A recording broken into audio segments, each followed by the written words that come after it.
As footage continues releasing, and astute internet sleuths continue analysing anomalies and inconsistencies. So you stole his video, stole his title, and stole his script? This video's not off to a great start for you, is it? Whoop whoop! It's the sound of the police. You have been apprehended. Please subscribe. Unbeknownst to most, for the past few years, portable panoramic 360-degree LED studio setups now exist and are being used for Hollywood productions like The Mandalorian and many others. And I'll say the same to you as I said to Eric Douche-Nozzle. So bloody what? Just because something exists, it doesn't mean it was used here. Amazon Volume, or Amazon Studio 15 for example, are state-of-the-art studios which take the standard of green or blue screen technology and completely blow it out of the water. I completely agree with you. This new LED technology is absolutely mind-blowing. But it's generally used to bring things which aren't real to reality. You know, for example, some of the planets that we get to see in The Mandalorian. They're not real. We didn't need to do that with Antarctica. It's just there. You can go. Honestly, people just did. With new 360-degree panoramic LED screen studios, the entire background and ceiling or sky are digitally created in Unreal Engine, then projected in up to 16K resolution so the actors on set can see, react, and interact with everything in real time. Then why is it that every single frame of footage that I've seen from Antarctica has shadows? Or the people cast shadows, the buildings cast shadows, even the camera tripods cast shadows. If they were surrounded by 360 degrees of LED screens, with more screens on the ceiling presumably to explain what you just said, then where were the shadows coming from? Amazon sets comprise 3,000 seamlessly connected LED panels 80 feet in diameter and nearly 3 stories tall, enclosing 13,700 cubic feet of interactive space.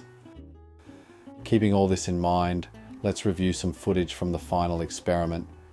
To begin with, watch the supposed sun circling around during their 24-hour time-lapse video and pay close attention to its shape. Right, using my psychic abilities, he's about to say, notice how the sun switches from being round to a smooshed. Notice how the sun changes from circular to being smooshed down horizontally, back to perfectly circular, then smooshed across vertically, and then back again. Eric Dubé has already said it in his video! This is not how the sun usually looks or behaves in person or in genuine footage of the phenomenon from the Arctic. Then show us what you think it should look like. It's easy to say it shouldn't look the way it does, but you're not even trying to show us how it should look. And I learnt this morning because I watched Dave McKeegan's video, and apparently the reason that the sun gets smushed and then it's a circle is because it was filmed using a 360-degree camera, and there's a lens one side and another lens pointing the opposite way, and as the sun passes from one lens to the other, there's this weird distorted squished bit in the middle. Watch Dave McKeegan's video. He explains it much better than I do. All right, Dave. Oh, and flat earthers, just in case what I mentioned then confuses you, the reason I mentioned that I'd seen that in a Dave McKeegan video is to illustrate to you what it looks like when somebody learns something new. Now pay attention to the changes in length and direction of Toon's shadow as he paces around the base camp. In the space of walking only a matter of feet, his shadow somehow completely changes direction and triples in length. Length. Swing, swing. Now, I'm going to try and not give the exact same answer to that as I did when I responded to Eric Dubé's version of this video. In its simplest terms, because you sound like a pretty simple guy to me, as the sun is orbiting around above our heads, it's getting higher and lower and higher and lower. So the shadows are gonna be different lengths, aren't they? Watch as his shadow stretches, contracts, and sharply changes angles within the space of just a few paces This is not at all normal behavior of shadows being cast by sunlight, or of a man walking only a few steps. It was wrong when Eric Dubé said it, so what makes you think it's gonna be right when you say it, or the boring AI voice you chose? And something I know now which I didn't know when I responded to Eric Dubé on this very point is that if it was what you lot think and it was filmed in basically a gigantic LED dome, there wouldn't be any shadows at all. Following is a simple demonstration of how light and shadows work depending on the distance of the light source. And now let's watch as MC Toon and Austin Whitsitt respond to commenters asking them to show their breath in the Antarctic as they blow hot air out their mouths. In freezing temperatures, there should be a cloudy mist that forms in front of their faces as the water vapor in their breath condenses instead. Now what did I say to Eric Dubé when he said that exact same thing? It's dry there. I know that may be confusing to flat earthers because of all that snow and ice, but it's really, really dry in Antarctica. It's basically an icy desert. That's why you can't see their breath when they breathe out, because the air is too dry. You just said yourself that the moisture, well, if it's a dry environment, where's that moisture coming from? However, every time they blow, not a trace of fog appears in Whitsitt's live stream. He claimed this was because the air here was allegedly too dry. Neither of you know what you're talking about. You literally just gave us the reason why you can't see his breath, and then just added the word allegedly to the end of it. What do you think that does? Someone then asks him to pick up some snow, which he initially refuses to do because his hands would be too cold, so he turns his camera off, walks into the shed to grab some gloves. Then he comes back in front of the camera and exhales 1.5 breaths. Now, for the more observant among you, you may remember that when I answered that question in the first video I did, which is the same video, I said that I didn't think it was a vaporizer. I said that he had gone inside and he was in warm air, and then when he came out, I think that was how I explained it. But I have since found out that Mr. Whitsitt is a secret vapor. His wife doesn't know he vapes, so he was having a sly couple of puffs while he was off camera, and then obviously forgot and blew vapor out at the camera. Oh, allegedly. Which now mysteriously do show vapor appearing in front of his face, only to abruptly stop. Yeah, but all that really proves is something which we all already know. Whitsitt is a liar. So if he will lie about the shape of the earth, he will definitely lie about whether he does or doesn't vape. Another camera recording from a different angle, however, caught Whitsitt while exiting the shed doing what appears to be hitting a vape pen just before turning his camera back on. Well, there we go then. Mystery solved. Do you believe that there's no sort of visible breath in Antarctica now because the air's too dry? And the only one who was able to produce breath was the one who lied about how he did it. For comparative purposes, here is what someone's breath looks like during winter in Maine. Then it's not comparable, is it, you donkey? Some of the snow that was all around him for some reason. Austin walks several feet away and picks up a bit of snow from over there. Like I said to Eric Douche Nozzle when he got it wrong first, the snow Austin was standing on was very, very compacted. The snow he went to get wasn't. Again, Dave McKeegan covered this in his video from this morning, and he was there. There then walks it back to the camera and lets it fall to the ground.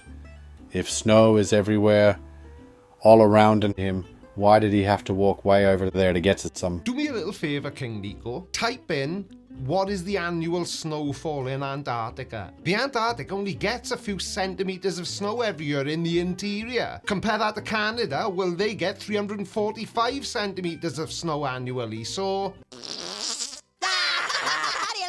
Anytime close-up footage of their feet was shown, their footprints always failed to make any impression in the snow. Yeah, and you were failing to make any impression with this video. Joanne Whitsitt and others involved also made comments several times about how the mountains in the distance seemed so close that you could touch them but that they were actually several miles away. The mountains do seem strangely closer than they should appear. I know this is probably like pissing into the wind, but show us how close they should look then. Then we'll shut up. Oh, and I've got to ask as well, because I forgot to ask Eric when he said the same stupid. What visual cues are you using to sort of judge how far away that mountain is? There aren't really that many things in that image that would help you to sort of... Can you see where I'm going with this? Everything's white. There's 17 polar bears stood behind Whitset, and as long as they don't blink or open their mouth, we're never going to see them. And if you pay attention to where the background and foreground meet in footage from the final experiment, particularly the 24-hour sun time lapse, it seems we are seeing where the digital backdrop ends and the studio floor begins. No, it isn't. All you're showing is somebody chroma keying the sky out, which is very easy to do, because blue is the other colour they use to chroma key things out. Some people are really fucking stupid. Hey guys, this is Matt Powell and the team here at Dinosaur Adventureland, coming to you today with a different topic than what we would normally cover. Today, with it being the supposed Pride Month. Supposed? What the hell do you mean supposed? There's no supposed. From the 1st of June to the 30th is Pride Month. Now, if you want to talk about supposed, we can suppose that you are a good, loving Christian boy. We can suppose that you actually care about other people. Now, those are valid suppositions because you're none of those things. You're a disgrace. You're a hateful, homophobic turd. And I bet your parents wish your mum had swallowed you when she had the chance. Or better yet, spat you into the trash can. You know, where all the other garbage goes. And the title of your video, Pride versus Humility, are you taking the poof? You must be. Why else would a narcissistic little boy like you claim humility? I would ask you where you got your definition of humility from, but I've seen some of your other definitions, so I won't bother. But allow me to point out that humility is the quality of having a modest or low view of one's importance. So nothing like you at all, is it, Matt? Please subscribe. And before I completely lose my shit, today's video is sponsored by Surfshark. Today's video sponsor is award-winning VPN Surfshark, and they've got my back when it comes to getting the most out of my streaming services, let me tell you. For example, the version of Netflix you see can be completely different to someone on the other side of the world. But with Surfshark, you're able to quickly and easily change your virtual location and instantly have access to a ton more content. Now obviously, everyone has their personal preferences. I'm often signed into America or the UK, so I can watch all the US TV I want to without having to purchase a separate streaming account or move to America, which isn't very practical. And order water instead of water, or drive a car instead of a car. But there's definitely a location out there to suit everyone's taste, and the great thing about Surfshark is that they actually offer unlimited devices under just one account. So if you share your Netflix with family or friends who are too tight to pay for it themselves, then you haven't got to worry, you've got them covered as well. And of course, on top of all the fun stuff, they've got you covered for the important things too, like ensuring your privacy and safety online by protecting all of your personal information and encrypting all the data that gets sent between your devices and the internet. Now you can use my code Creaky for 83% off plus 3 extra months for free and a 30-day money-back guarantee. And throughout June, you will also receive Surfshark's antivirus software completely free. And you can try it all risk-free. Now check out the link on the screen and down below in the description, and do it now. And with all of these queers going about on the streets and holding up their gay pride flags, I feel compelled as a preacher and as somebody who believes the Bible to not disappoint people and be as hateful as you possibly can be while sitting there in a supposed church in front of a crowd of like-minded scumbags. To actually tell people and warn people about what this crowd really is all about. What? Do you mean the LGBTQ community? By the way, how are the crowd at Dinosaur Adventureland? Are they also out there trying to educate people and spread love and positivity? No, the Dinosaur Adventureland crowd are out there evading taxes and trying to convince the world that the Earth is only 6,000 years old, dismissing the death of a small child at Dinosaur Adventureland, all while frantically trying to keep Hovland out of jail, which isn't going to work. Like I said earlier, today and this whole month is a month that is celebrated by the United States of America, and it's known as Pride Month. And people are going about in the streets holding up their queer pride signs, right, and their flags. How dare they use flags and signs to show who they are and what's important to them? You'd never see somebody like you doing that, would you, Matt? There's no symbolism in Christianity at all, I would guess. But seeing as you seem to have such a problem with it... Oh, wait.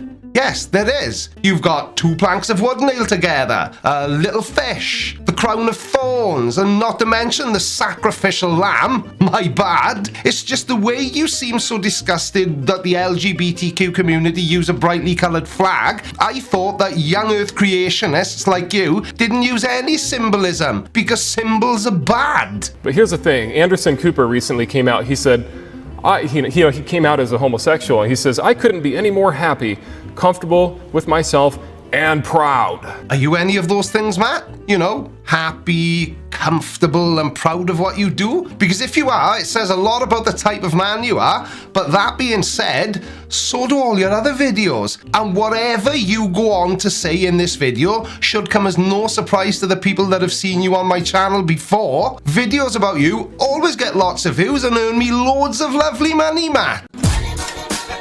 So I guess I should be thanking you, really. But I won't, because you're a twat. Before we go any further, let's check how many views his video actually has.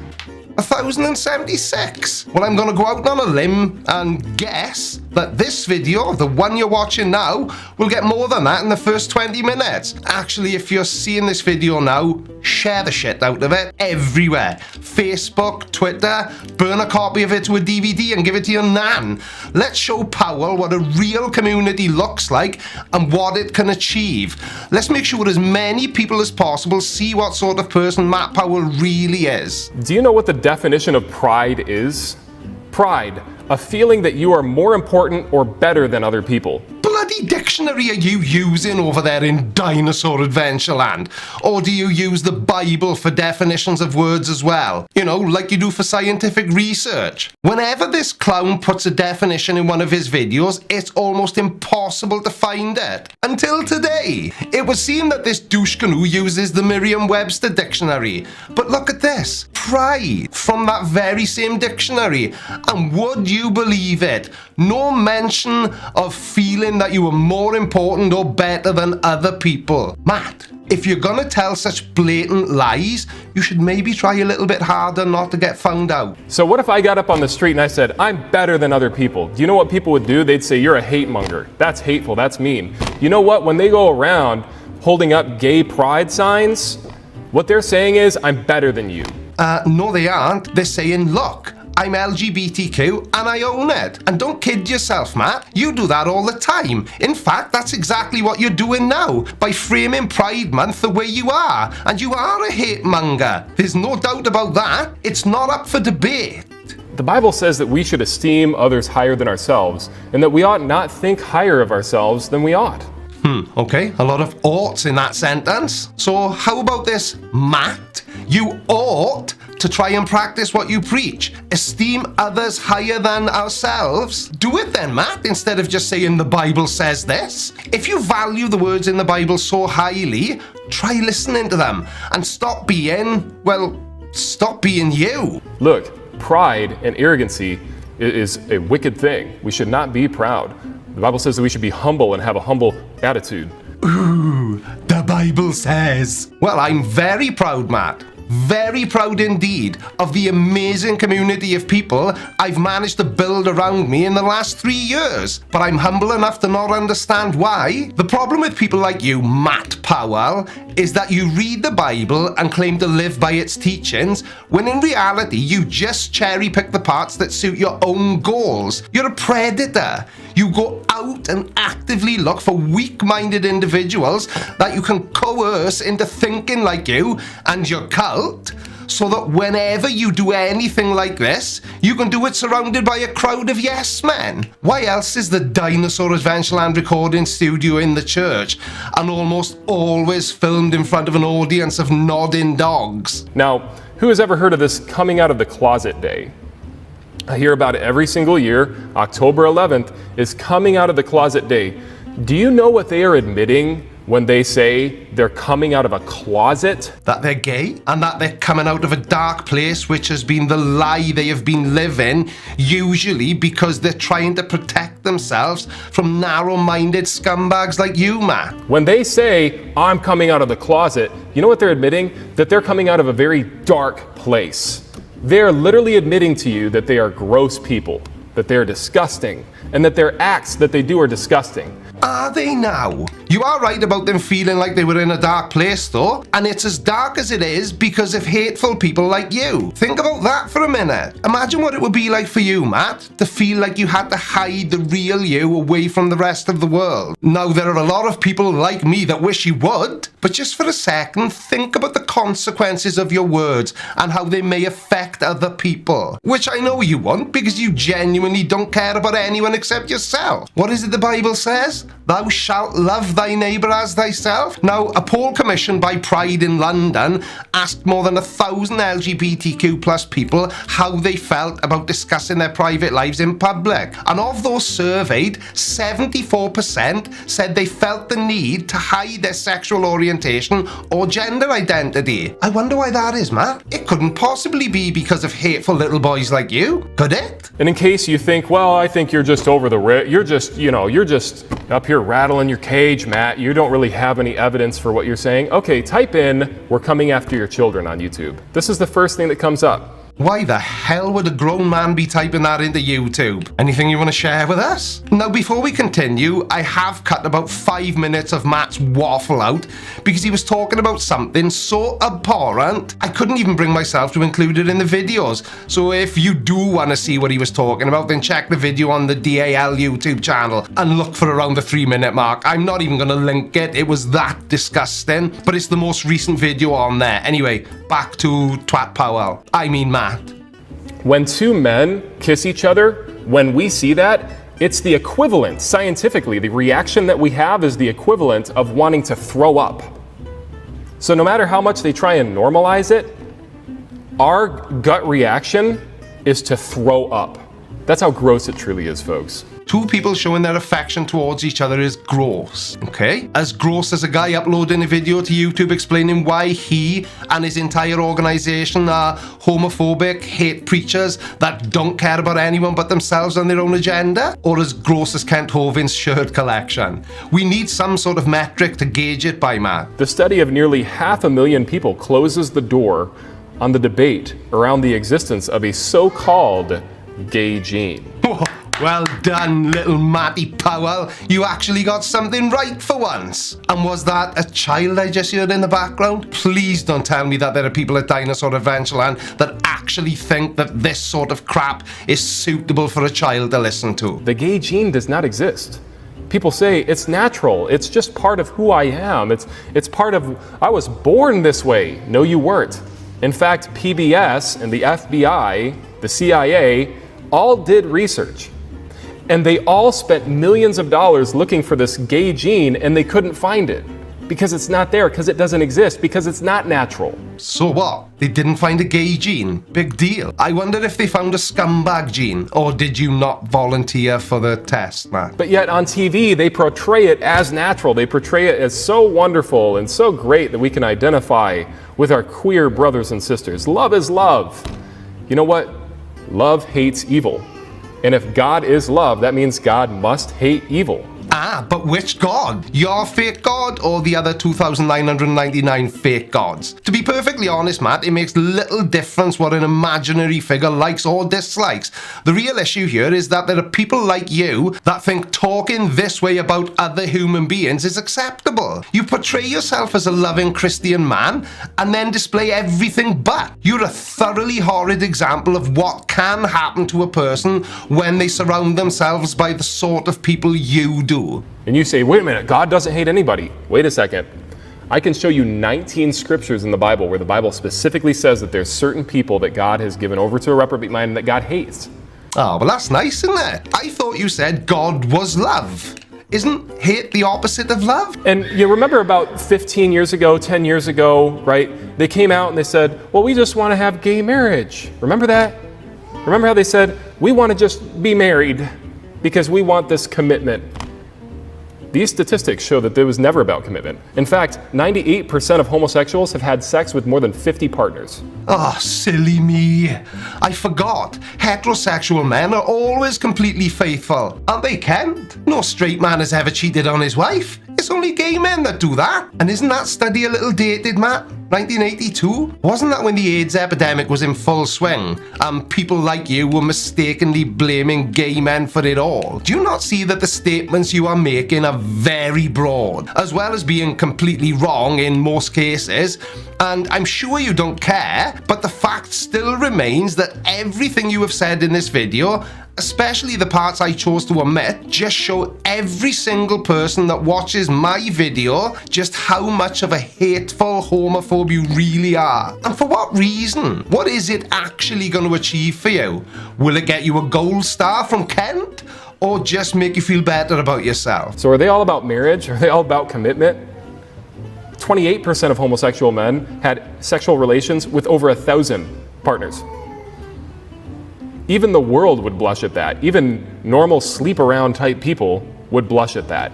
Would it make Kent blush? I mean, it's common knowledge that Kent can't keep it in his pants, even while he's legally married to one woman and living with another. Is that how you are as well, Matt? Are you running around with the ladies of Dinosaur Adventureland when Mrs. Powell isn't there? But look at this. In marriages across America today, 75% of straight men say that they're faithful in marriage. They did a statistic. They said they're faithful. About 86% of women say they're faithful in marriage. You know how many homosexuals are faithful in their marriage? 4%. Oops, that makes more sense now. I cut him off early. See how he likes it. I can't be bothered to look that up, so let's just give Hate Boy the benefit of the doubt and assume he's right, for once. What does that tell us, apart from gay men like having sex with other gay men? And why would you associate with a group of people that leads the world in disease spread? Think about it. Homosexuals are 350 times more likely to get AIDS than normal people, okay? Well, Matt, I've got to say I'm really surprised. Not that you just referred to people who are not gay as normal. I kind of expect that from a scumbag like you. So, I can't lie, not even to you, Matt. I am actually not in the least bit surprised. Do you do any research? Look, for the first time in a decade, the number of new HIV diagnoses among heterosexuals is higher than for gay and bisexual men. So not 350% less likely than gay men to contract AIDS at all then, Matt, are they? Did you forget that lying is a sin? I believe that all of these drag queens, right, should be lined up, every single one of them, that has flaunted their body in a sexual manner in front of children. I believe that they should all be lined up, and by the power of the United States Constitution and the authority of God's word, should be dealt with via firing squad. Wow. Wow. So what you're saying, Matt, is be like me or you don't deserve to live. Now, I've heard this poor excuse for a human being say this or something similar to this before, and every time I hear it, it makes me sick to my stomach. What happened to you, Matt? Are your parents like this as well? Is that why you act this way? I mean, something must have happened. This sort of behaviour is learned, and I know that you literally worship the ground that Kent Hovind scurries across because he's like a rat. But I don't think he's had you long enough to turn you into what you are. So it must have been your upbringing. You say, oh, that's so hateful. No, it's loving, because I love children and I love this country. And love is what drives me to put out the pedophiles, to put out the perverts, okay? I'm not saying we should take the government into our own hands, but I do believe that we should believe what the Bible says about this matter, okay? You believe everything the Bible says, apart from the bits about being loving, caring, and compassionate, obviously. You know why people become queers? I'll tell you in a second. Trans is beautiful, they say. No, trans is ugly, folks. mutilating your body by some supposed doctor, which should be making you better and not worse, by cutting off your organs? Oh, Matt, I don't think you actually know what trans is, do you? And it isn't for me to explain to you either, so I'm not going to. But before you worry about feeling bad for anyone, you should take a long, hard look at yourself and examine your own choices. Because while it's a proven fact that being gay or trans isn't a choice, being a homophobic hate preacher is. Now, I was going to say I don't know how you live with yourself, but you don't, do you? You live with a group of other hateful scumbags. And I hope you're happy, because while I don't believe in or fear a God, I do believe in karma. You know, what goes around comes around. And I, for one, hope I'm there when whatever is coming for you gets there. So, there we are. Matt Powell being Matt Powell, a hateful, narrow-minded, vicious little homophobe. Now, I hope that this video has come across in the way I intended it to. I don't think for a second that the LGBTQ+ community needs me to defend them, but I really cannot stand seeing a group of people being talked about in this way. Now, I did reach out to the LGBTQ+ community via my Twitter page and ask a few people to read through this script before I recorded it, and they thought it was completely fine and that I hadn't inadvertently said anything that may upset a gay or trans person, because that would be the last thing I was trying to do.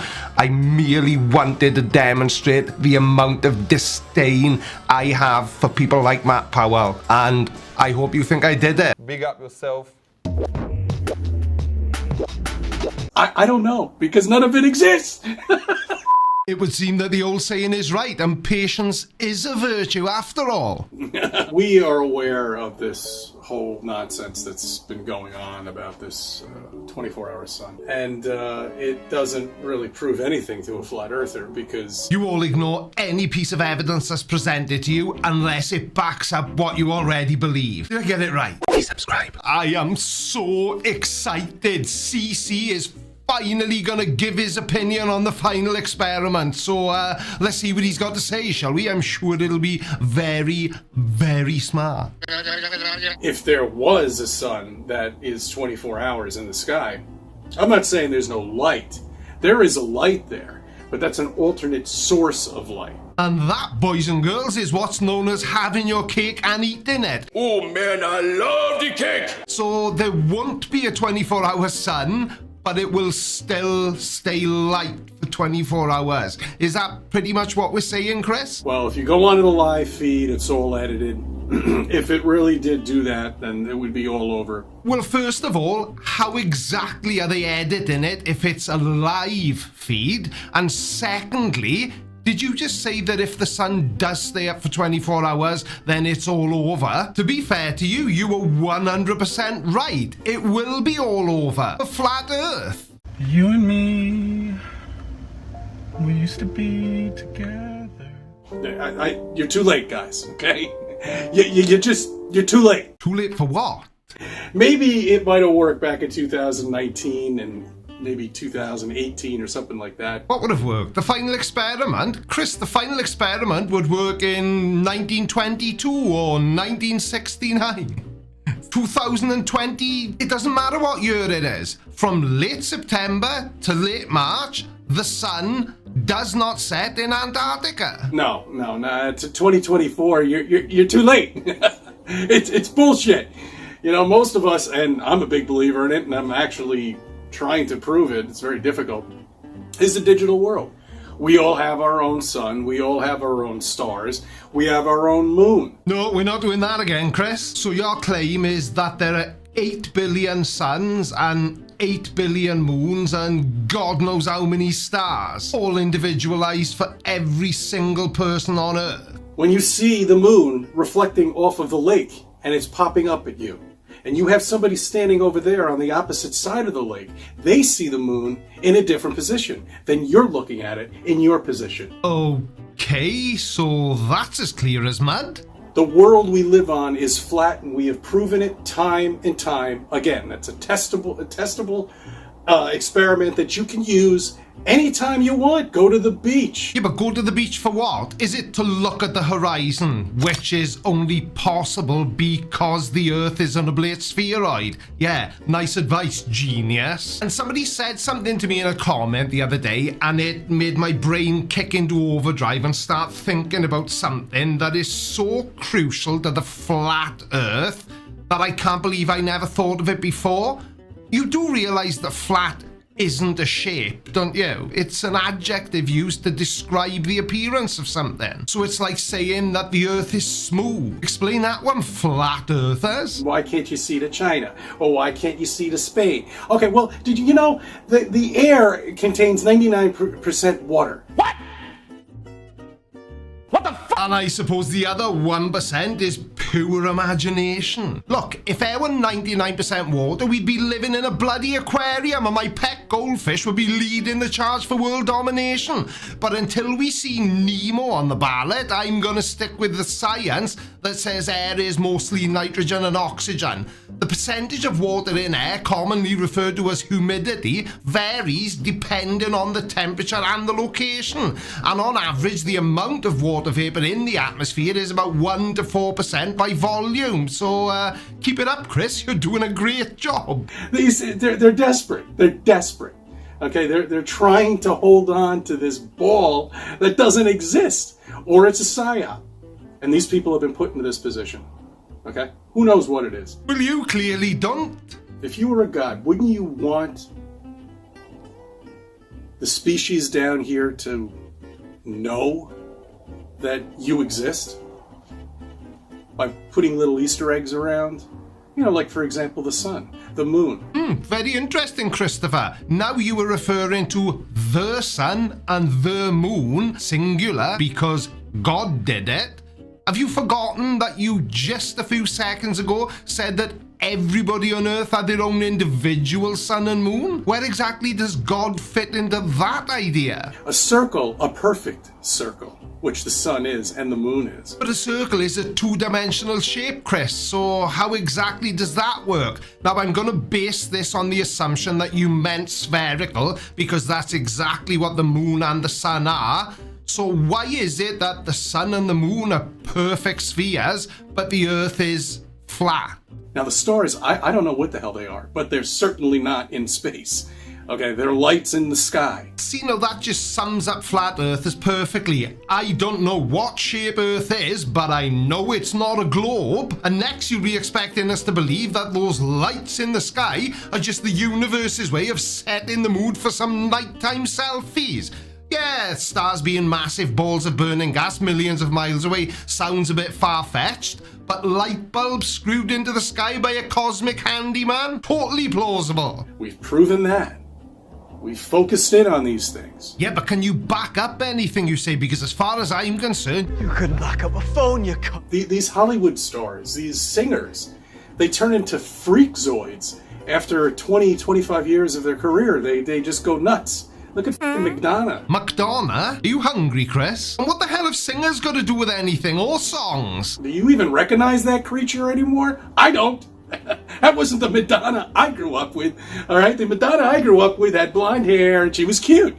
Now, I don't know what the that is. Well, that, as you so kindly put it, is a 65-year-old woman with more money than sense who's gone berserk in a plastic surgery hospital. Why are you even talking about Madonna? What the hell does any of this have to do with the final experiment? Now, I usually enjoy it when you go off on a tangent, but these final experiment videos are doing really well, and I don't want you spoiling it for me. Okay, and if we lived on a real little spinning ball here that everybody says we do, and everything's perfect and we live in a perfect community, these things wouldn't happen to these Hollywood actors. Did you just say that I know you didn't say it directly, but you seem to be implying that the reason Madonna looks like she does at 65 is because everybody is pretending that we live on a globe Earth? People, okay, are so easy to maneuver around and give ideas to and have them run with it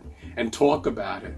Well, duh, we know that's true, because if it wasn't, then flat earthers wouldn't exist at all. So the circle, okay?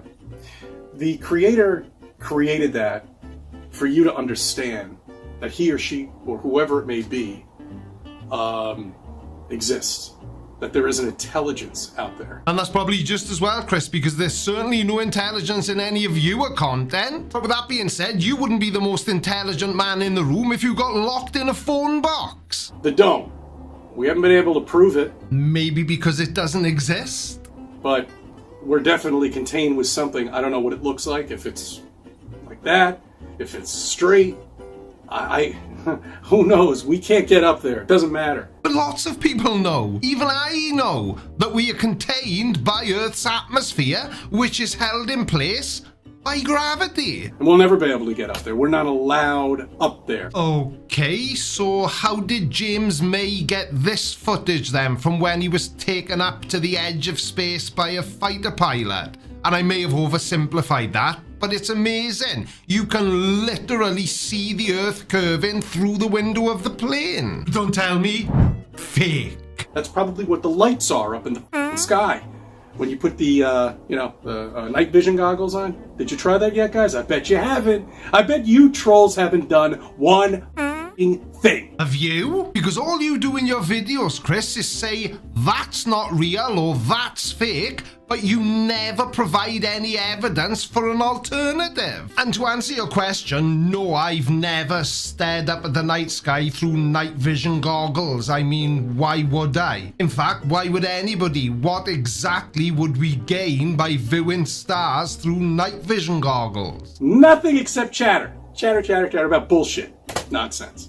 Yeah, but the final experiment isn't just chatter or nonsense, is it? It's an actual experiment that Will Duffy was kind enough to invite flat earthers to participate in. What exactly have flat earthers done which could be considered to be similar to the final experiment? I mean, apart from Bob Nodell proving that the earth rotates and Jaron proving that the earth curves, I can't think of any other experiment flat earthers have done. Oh, sorry, I'm lying. I can remember the Mark Sargent thing where they were all at a lake and a boat went off to the horizon with the stripes on the flag. But all those experiments did was prove what we already know, that the Earth is a globe. We've been infiltrated by all sides, this community, us, flat earthers, okay? There's some of us that are amongst us that pretend they are flat earthers. Now we get into it. So are you, like lots of other flat earthers, now gonna claim that Jaron and Austin Whitsitt aren't very good flat earthers because they've agreed to go on the final experiment? Well, Jaron has agreed and it's still being worked out with Austin, but you've got to give props to them. They're both risking a lot just by attending this experiment because they know what the results are gonna show them and they know what that's gonna do to their credibility as flat earthers. Credibility. Sorry, I did try and keep a straight face. None of it exists. Space doesn't exist. We have no picture of Earth at all whatsoever. Zero. Goose egg. Nothing. Nothing at all do they have. Not a shred of evidence of this mysterious, ridiculous Walt Disney World of a planet they think they live on in the solar system. Yeah, well, maybe if NASA wasn't wasting millions of dollars every year on Photoshop subscriptions, they'd be able to afford to send somebody up specially for you just to take a photo of Earth to satisfy your curiosity. I mean, it's not as if we've already got tens of thousands of photographs of Earth, is it? That black dot, or whatever's projecting the sun, apparently is 3 sun sizes away. You know why I don't tell lies in my video? Because I have got a terrible memory and I would catch myself out in a lie. So the easiest option is just to always be honest. It's a shame you don't work the same way, CC, because in just this one video, there's been the sun, singular. There's been a personal sun for every person on Earth, so 8 billion, and now you're saying that the sun is a projection from some mysterious black dot in the sky? So you get the sun here, 1, 2, 3. That's where the black dot is right there. You can't see it because the sun is so bright, it washes it out. So how do you know it's there then? If we can't see it, that would mean that you can't either. But with the right equipment, which I looked up, it's about $1,500, $22,000 or something like that. I'm not sure. I think it's a totally separate telescope or something. It's not something that hooks up to the camera. Maybe it does. I don't know. But it's at this point, I can't fool around with something like that right now. I'm going to see if somebody comes out with it. If not, then I'll have to do it for myself. You know, because I'm dying to see that. That puts an end to everything. Yeah, well, I wouldn't want to spend $1,500, $22,000 on a telescope myself, so I feel your pain, Chris. What the hell are you talking about? And all they say, oh yeah, it's Niberia. Oh yeah, that's the made-up bullshit planet. Supposedly that's too dark to see and it's floating around. Well, it's Nibiru, and Chris, don't go down that rabbit hole, please. Do you realize if there was really something like that and we really were in a solar system and you had an outside planet just... Do you know how much that would f*** up the gravitational pull of all the other planets? Gravitational pull, Christopher? What gravitational pull could you possibly be talking about? I mean, you think that space is fake and that none of the planets exist and that the stars we can see in the night sky are just bright light, so what gravitational pull are you talking about? What happens when two planets with a gravitational pull are put together? Are they attracted to each other, or do they bounce away from each other like two magnets? I don't know, because none of it exists. It's all bullshit. You can't prove it. You can't even prove gravity. The most thing is simple as thing. They can't prove. They don't even know what the it is. And you think we live on a spinning wet ball. Well, I got news for you. That's bullshit too. Shut up, you little bellend. I'm pretty disgusted with the whole flat earth topic the last few weeks. It's pretty nauseating. So I just want to stop in and say hi, say a few words to everybody. Well, unless those words are, I was wrong, we're not interested. But we're here now, aren't we? So let's see what sort of mental gymnastics Dan's about to perform. Please subscribe. I'm pretty disgusted with the whole flat earth topic the last few weeks. It's pretty nauseating. I'm sure it would be for flat earthers, because nobody likes having their entire worldview destroyed over the space of 5 days, do they? You got some Christian channels, I'm not going to mention any names, calling any people out. There's plenty of that going on, and I'm just tired of it. I'm tired of all the arguing. I'm sure you are, Dan. It must be absolutely exhausting, because the problem you have is that every other flat earther that you're arguing with is also wrong. So you're essentially arguing over who's the most wrong or whose wrong is the best. You know, I still had some person come to my channel with these different sock accounts the other day. What's with the obsessing about sock accounts, Dan? Have you ever thought that some people just use their actual account to come and insult you? And it's your own fault. You are the one that keeps making completely ridiculous claims. Talking about calling me out and why, go ahead, keep blocking people that call you out. And people like me, Dan, are the reason it's pointless to block people, because those same people will probably see your video being reacted to by me and then still leave the same mean comment that's made you go, Call me out all you want. Call me out on your channel. I'm tired of arguing with you people. You people? You people? Oh, you don't get to say that. What was going on here, Dan? Why bother responding to somebody making a video about you if you don't want to get into an argument or any sort of back and forth? The internet, it's just full of people that love to argue, to hear their teeth rattle, you know. You know, I've been over that for a while. That's why I block people. Yeah, but you also make ridiculous videos claiming that the earth is flat and proposing these random completely nonsensical experiments. So you're in no position to complain about people arguing with you, Dan. You were the one going against the grain. A little bit of pushback is to be expected. You can go ahead and think you got me, or you called me out, exposed, whatever. I just don't want to argue with you, because that's all you want to do, is argue. This is great banter. It really is. And we don't want to argue with flat earthers either. All we want is for flat earthers to do what Jeranism has just done and say he's no longer a flat earther. He's got some way to go, but at least he's taken a step in the right direction. You should learn from him, Dan. So, these people, I regretfully put up a channel that's on the debunking, calling out a hoax, the Antarctic trip or whatever. I had it up for about a day till I really started watching and saw too many signs of too many things that are completely impossible to explain on a flat earth. Yeah, we know, Dan, and as I said earlier, it's pointless deleting videos because by the time you've deleted them, they've already been downloaded by people like me. I wouldn't follow them if my life depended on it, and in the end it does. There's only one you can follow. His name's Jesus. If that's going to trigger you, you may want to turn it off. I hope you stay and listen. Oh, I will stay and listen, all right, but I can't promise I won't get triggered. We will see. Because it's genuine and from the bottom of my heart. And that's what I feel we all need to be focused on now. I am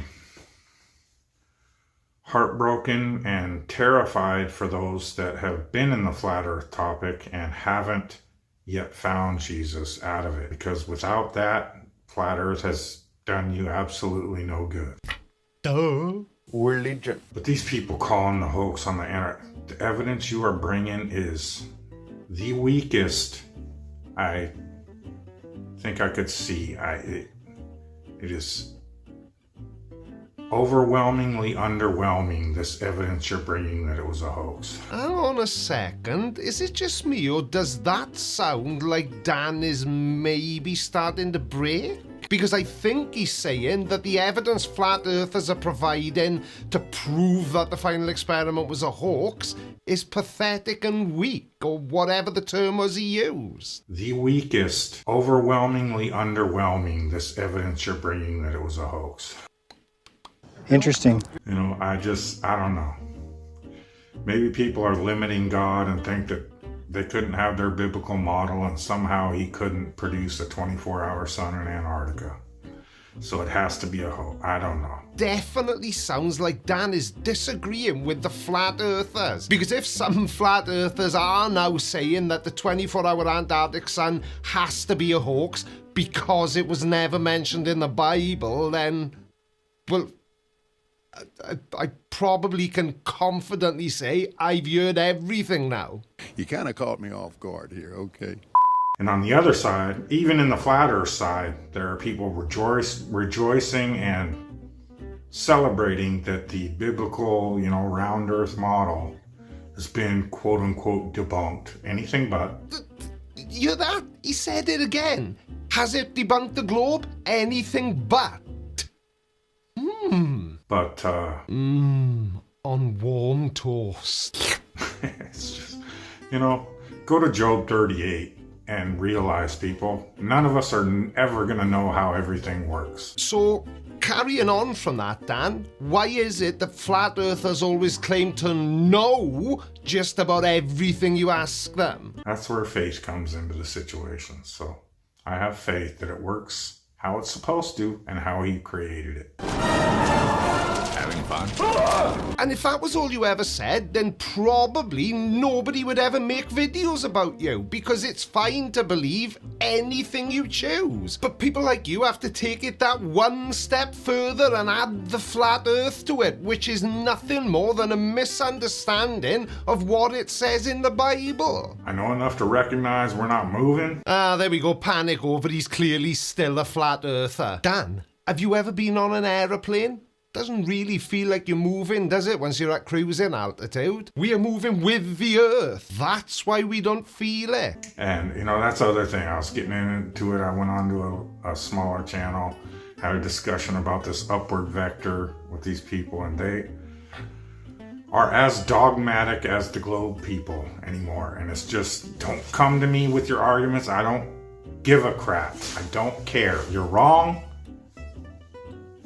but keep doing what you're doing. Couldn't care less, okay? It's funny that you call another flat earther's views about the shape of the Earth dogmatic. The only conceivable reason is because his ideas are not the same as your ideas, therefore his are wrong, yours are right, because you know everything. In my opinion, you are as wrong as could be. And you're focused on the wrong things. Yeah, but the problem for flat earthers is that the correct response to that sort of conversation isn't to take it as a challenge. When somebody says, how wrong can you be? I don't think they want you to prove to them just how wrong you can be. So, whatever. Do what you're gonna do. I will leave you alone. I promise you won't catch me trolling you on your channels. You never catch me trolling people on their channels, and yet they love to come to mine. Little old 1,600 subscribers, and they just... It reminds me a lot of There Will Be Weeping and Gnashing of Teeth, and they just love to come and weep and gnash in my comment section. God bless them, that's fine. So, I've made a lot of mistakes in this journey. There's, I've said before, there's no handbook. The profound truths that we all came to, and I came into it in the initial wave. Maybe that's where you're going wrong, Dan. There is a handbook. This is it. Told this guy that I went on his channel, he's like, are you a flat earther? I'm like, wow, yeah. I started making videos a few weeks before your buddy Jaron, and he took offense to that. He's been calling out Jaron, and as many of us have, but... And even though I haven't really got a witty comeback for that, it's definitely worth pointing out. You could all learn something from Jaron. He has just done probably the most difficult thing he has ever done since he's been on YouTube. He has completely shifted his position and actually said he is no longer a flat earther. So of course all flat earthers are going to start ganging up on Jaronism, because as far as you lot are concerned, he's joined the other team. Well, he hasn't. He's just said he's no longer a flat earther. Truth of the situation is, Jaron, there's still good news. It's not too late to repent, to make everything, your entire flat earth journey that you think was a waste now. If you just open your heart, your eyes and your ears to the truth of Jesus instead of hating him so much. Oh, no, that is just not appropriate. I don't think Jaron hates Jesus, he just doesn't believe in him, exactly like me. Oh, well, that's still not appropriate. And of course you'd love Jaron to repent and come back to the flat earth flock, wouldn't you? But the problem is, Jaron seems to have a little bit of self-respect, and he now knows that anything he says going forward in support of a flat earth is a barefaced lie. There's no other way to describe it. You now have to lie, even though you always have had to lie, but now you have to double lie, because at least two of you have seen the 24-hour sun for yourself, which is impossible on a flat earth. You just might find some salvation there. I promise you will, if you'd open yourself up to it. And all you've got to do is what flat earthers have always done. Completely ignore every single branch of science and lie. You gotta drop that massive ego you have though, buddy, first.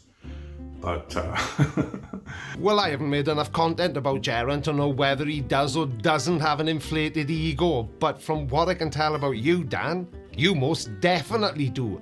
You are the man who always knows best. Whatever experiment is devised, Dan Pratt knows a better one. So what was that you were saying about Jaron's big ego? should they repent? Who am I to judge? That's why, again, I said many times, I'm glad it's his job and not mine. Because I would not be able to do it objectively and justicely. Jeran can though, which is why he has now said he's no longer a flat earther.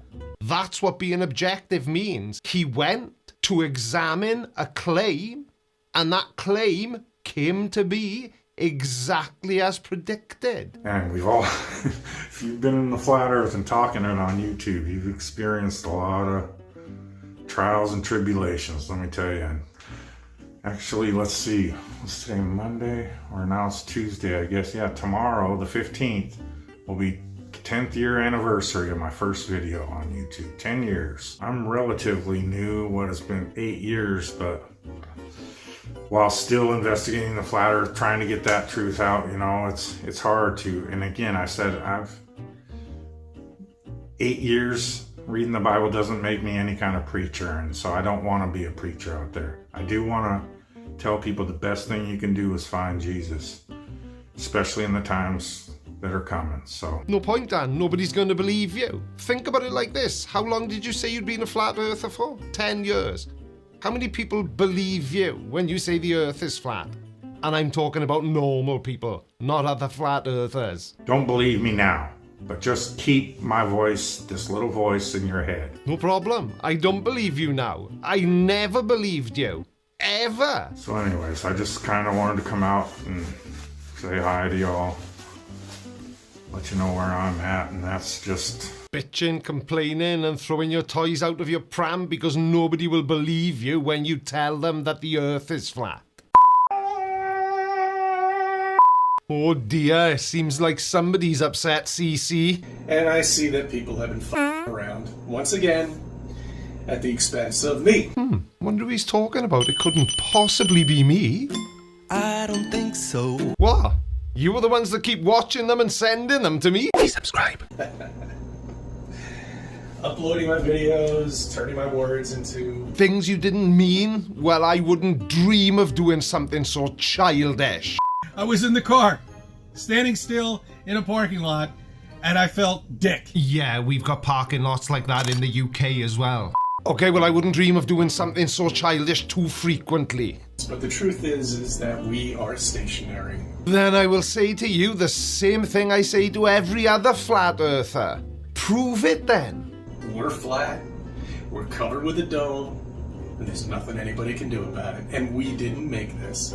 God did. Ooh, that's a bit low, Chris, isn't it? Blaming the big G for your own shortcomings. It's nobody's fault you're a flat earther apart from your own. That's right. I know. That's why I said it. God loves you. Sounds a bit stalkerish to me, and I'd rather have a God who respects my lack of belief than one who demands it, and then makes threats if you don't believe in him. He has a special place full of fire and smoke and burning and torture and anguish where he will send you to live and suffer and burn and choke and scream and cry forever and ever till the end of time. But he loves you. You have potential. Chris, I'm touched. Nobody's ever said that to me before. Do you really think so? You want a final experiment? Here, I'll give you a final experiment, okay? Yeah, go for it, CC. You give us a final experiment. But first of all, could you explain to us what's wrong with the one we already have? It leaves this week. Or is it next week? It leaves soon. No, they'll be there very soon. You take 2 boats around Antarctica, all right? 2. The supposed island on the bottom of Earth. Bottom. Okay. You take 2 boats, you have them go around the island and meet at the other side. You mean like the Oyster 72 Catharsis 2, which became the first yacht to sail around Antarctica below 62 degrees south, which was a significant achievement as it meant they sailed in the Southern Ocean, closer to the continent, and faced harsher conditions than anyone before them. That's the final experiment. In that case, I will send Will Duffy a WhatsApp message immediately, because if it's already been done, then it's all just a big waste of time and money, isn't it? You did know it had already been done, Chris, didn't you? But the Navy won't do it. Yeah, well, the Navy's probably really busy doing naval stuff. But those people I just mentioned did exactly what you just suggested. Because they know what the results will be. Ah, you mean just like we all know what the results of the final experiment down in Antarctica are going to be, because they are the same results every year? Okay, because apparently this island's only, what, 13,000 miles in width? Well, it depends on what we're measuring. Now, at its widest point, Antarctica is roughly 3,450 miles. I have no idea where you get 13,000 miles from, but it's probably the same place you get your information about the shape of the Earth. So that's fine. It should only take them a day, not even, and they could meet on the other side of the island, and there you go. Yeah, I don't think that's right either, CC. Now, they started in Cape Town, the Republic of South Africa, and they planned to finish in Hobart, Australia, which gave them an expected distance of 17,000 nautical miles, roughly 31,500 kilometers. They expected it to take 100 days in total, and 80 of those days were spent circumnavigating Antarctica. So you may want to fact check yourself on that one, pal. And while you're at it, you might as well do the same thing for everything else you say, because it's all wrong. They won't, because we are covered with an ice wall. We are surrounded in an ice wall like a pond. We're all so glad you corrected yourself there, Chris, because being surrounded by an ice wall is a hell of a lot less stupid than being covered by one. Or is it? These continents that are around are like islands. It's as simple as that. Now then, it's pretty obvious to me that Chris knows I make videos about him and he's seen them, hence his little speech at the beginning of this video, even though he's definitely not talking about me directly.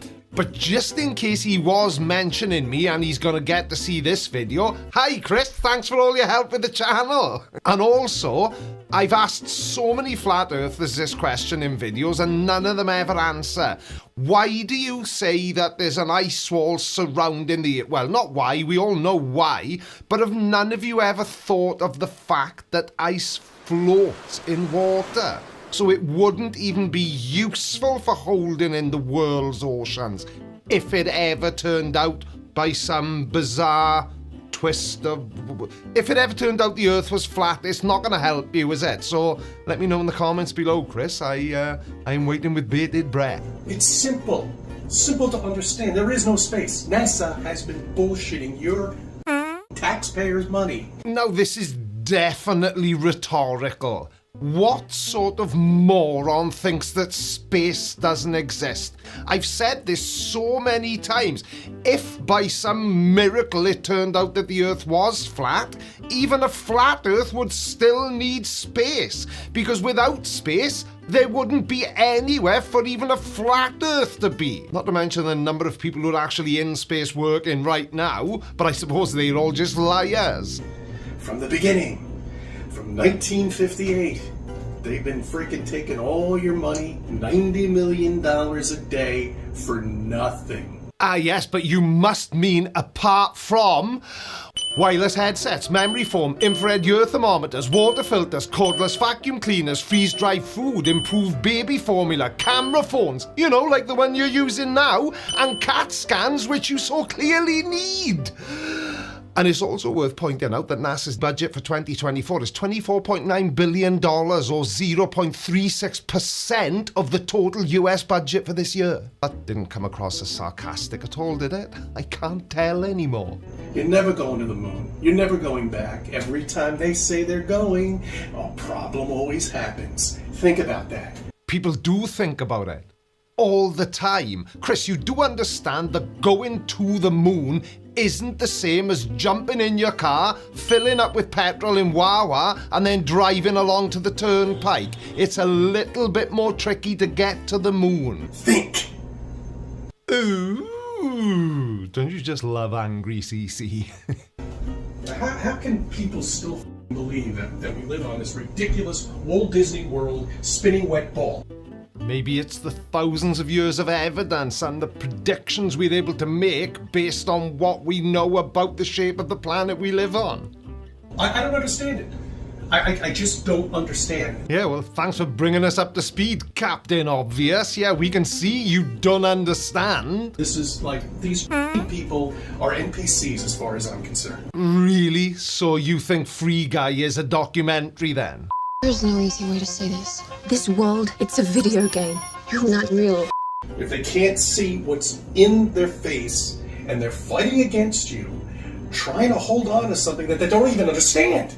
Now, you know when you say that, Chris, that people like me just don't understand anything about the world they live in, you do realise that that wasn't your inner monologue, don't you? You actually said that out loud and it's in your video. Ask them questions. Ask them the radius of Earth. Ask them how far away the closest star is. Ask them how big the universe is. How fast it's expanding. They can't give you dick.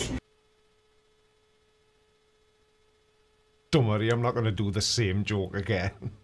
But yet they're fighting against something they don't understand. Well, Earth's radius is 3,963 miles. Our closest star is, of course, our Sun at 93 million miles. And the observable universe is estimated to be around 93 billion light years in diameter. And most current measurements put the Hubble constant at around 73 kilometers per second per megaparsec. Anything else I can help you with?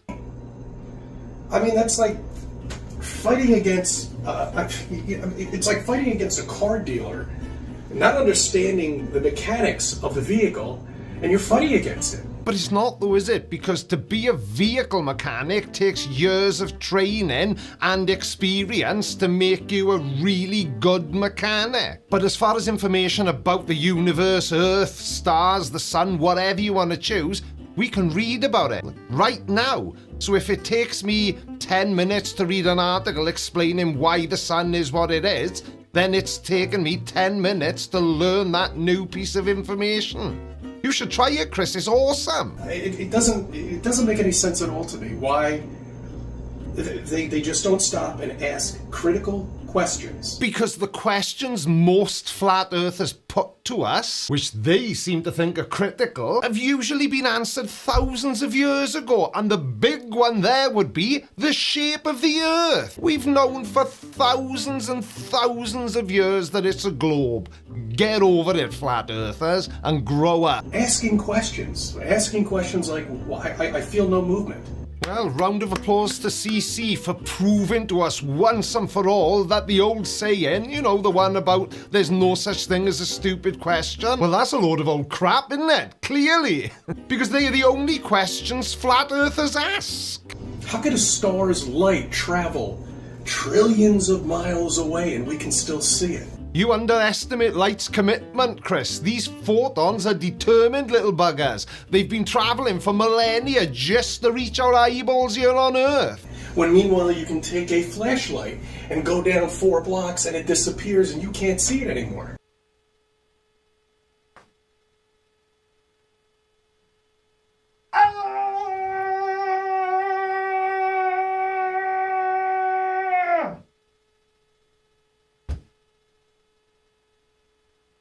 Moving on. How are these stars possible? I'm not convinced that needed 4 hows, Chris. But are you actually asking how stars are possible? I suppose that's a little bit of progress coming from you. The sun and the moon eclipse each other. That's right. And Earth eclipse. Yeah, and people don't understand that the sun and the moon are self-projecting lights. Are you suggesting that the sun and the moon are some kind of giant celestial light bulbs? Where is the moon all of a sudden? It goes in front of the sun, okay? Right then, CC, let's see if this helps you at all. This is a poker chip. It's about poker chip size. And that over there is my son and editor, Callum, who's got a head on top of his shoulders, which we're going to use to represent the globe. So, see this poker chip that obscured his head completely? Or at least it would if I could line it back up.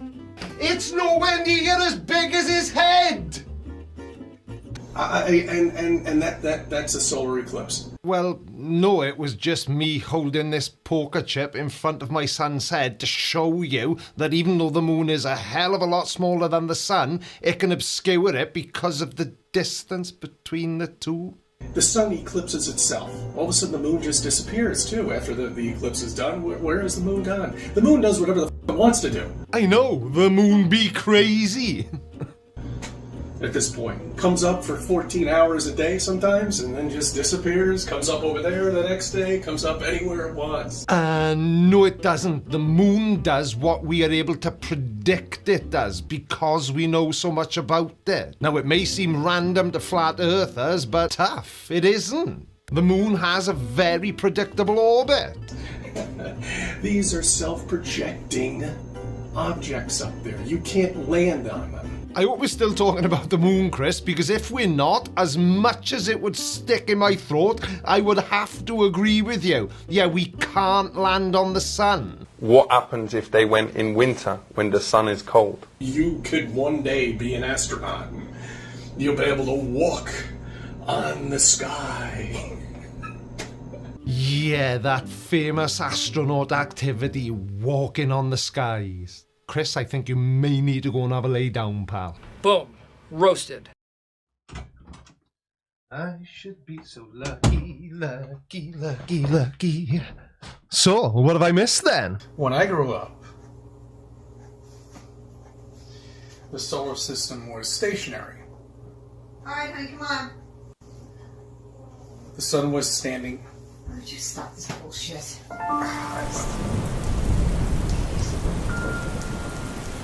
Awkward.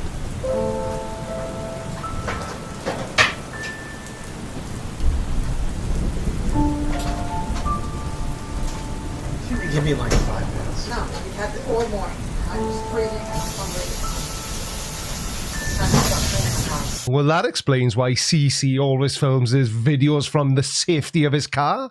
His wife thinks he's a total bellend as well. Go nuts on my nuts. Hi, it's only me. Welcome to another episode of Playing the Blinder with me, the Creaky Blinder. Now, CC, his wife clearly thinks he's an idiot as well, but just so that we can all be sure that he's an idiot, he's very kindly uploaded a video to his channel called CC with a counter offer for Simon Dan on our flat earth. That doesn't really make much sense to me, but what do I know? So stick around and we'll see what he's talking about. Good morning, good evening, good afternoon, wherever you may be. Well, I'm by here. I'm not by there, I'm by here because I'm Welsh. CC here, Chris, from New York, Westchester County. Boring!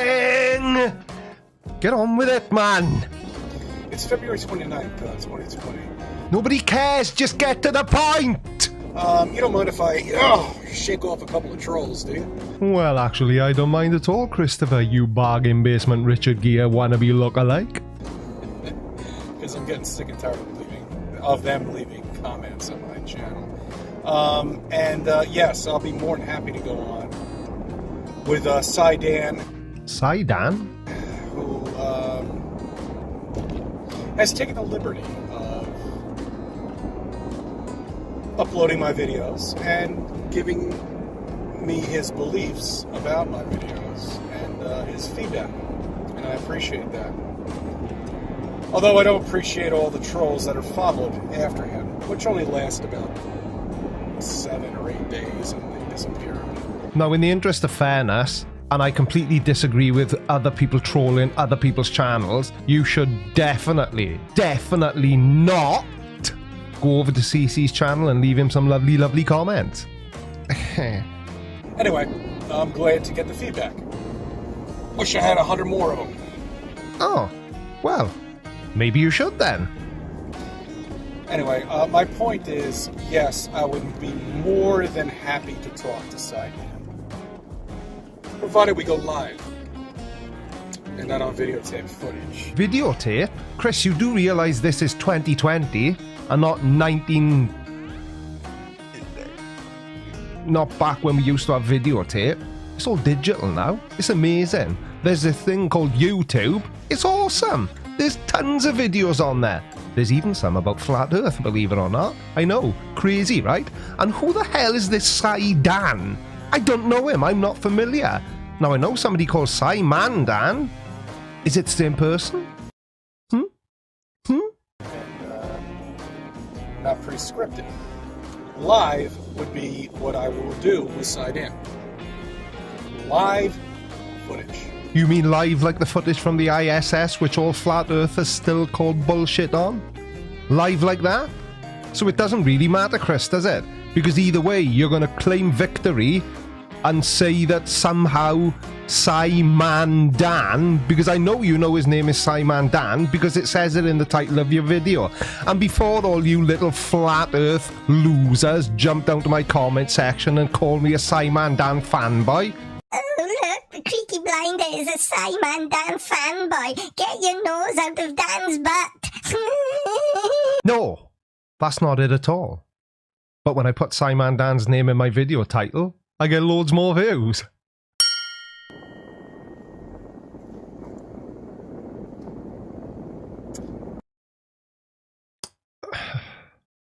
Yesterday, you gotta really use your perspective on this. Okay?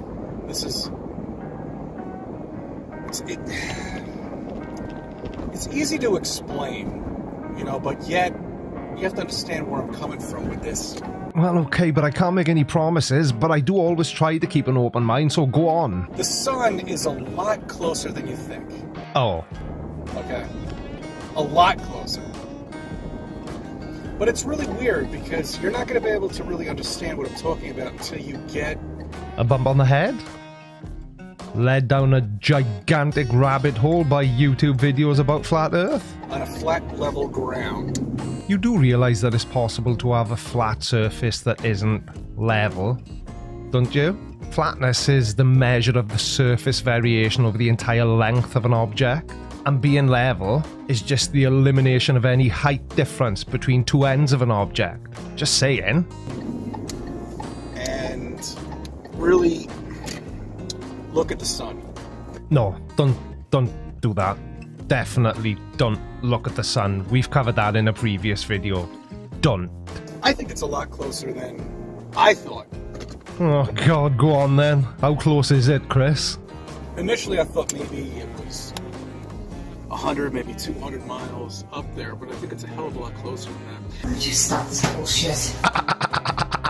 But what I want you to do at some point, if you ever get a chance, I drive a lot on the highways, obviously. Most of my videos are me driving. Yeah, okay, Chris. It's definitely because you have to do so much driving and nothing to do with the fact that your wife thinks you're an absolute spanner. Only because I don't really have much time when I get home. So I do, whatever. You can explain yourself, but... You don't need to explain yourself. You showed us in a video, which for some bizarre reason you must have uploaded. And I'm completely baffled as to why you would do that. You are clearly even more stupid than I thought you were in the first place. When you're driving on the highway and you're on this flat level ground, okay? Flat and level do not mean the same thing. Flat and level. Now it's not level, but look, it's still flat. Well, it was flattish, but you get the idea. And you see the sun at 11 o'clock up there. And then you see the horizon over there, which looks so far away, hundreds and hundreds of miles away. Now, then you see the sun right there. Well, you've lost me a little bit, I won't lie to you, Chris, because I can't see what the distance to the horizon has got to do with where the sun is in the sky at 11 o'clock or any other time of the day for that matter.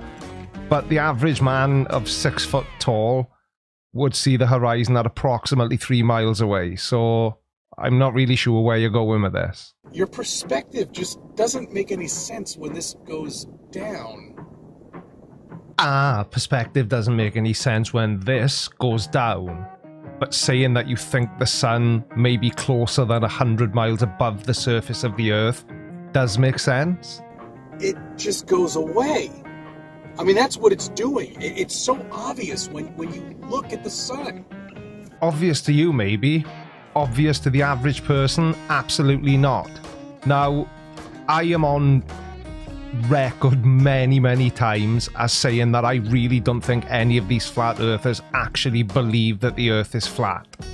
But allow me to change my mind, because the only explanation I can find for CC believing this sort of garbage is that he is genuinely just a stupid person. And I know that maybe some of you will think that it's a little bit mean of me to call CC stupid, but his wife thinks he's stupid, so why can't I? He uploads videos to YouTube claiming that the earth is flat and that the sun is less than 100 miles above earth. Stupid! Today I revisited some old songs, and I found out that Somewhere Over the Rainbow was originally made for The Wizard of Oz in 1939. I didn't know that. Absolutely groundbreaking, CC.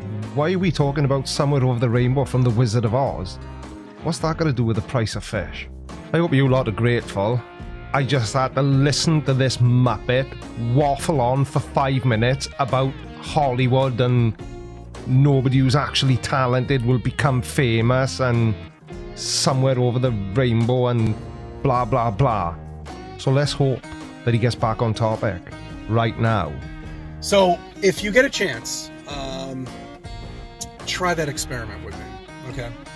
Just look at the sun at 11 o'clock or 10 o'clock and then get on a hill or whatever you can do, get on a highway. Oh, I love a good experiment, me. And hills, we've got loads of them in Wales, so I should be able to find a hill quite easily. And I'm going to go ahead and assume you mean for me to look at the sun at 11 o'clock in the morning, because at 11 o'clock in the night it wouldn't be there. And we've only got motorways. Will that do? And you can see the horizon, you can see the trees, you can see the mountains. Okay, and when you see the sun right there, as close as it is to you, and then picture it disappearing off into the horizon, it never changes. I don't know how else to explain it. I just don't know how else to explain it. Oh, me! I do! Pick me! It's because we live on a globe, CC. At all. I mean, it's not... We know it's not a star. I don't know what the fuck it is, and we're gonna figure it out. Oh, poor old CC. But you don't need to figure it out. Don't worry your little head about it. We figured this out a long time ago. The sun is the star at the center of the solar system. It is nearly a perfect sphere of hot plasma, so we know. I promise you that. You know what? These scientists have had 500 years to figure all this shit out.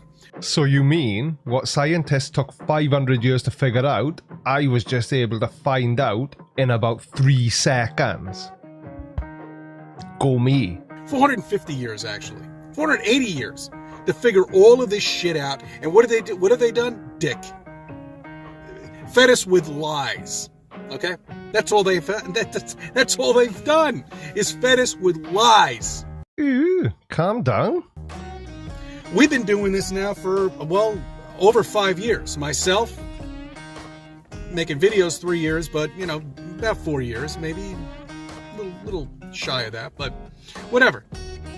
We're not in a contest here, but we're talking about years versus hundreds of years, centuries.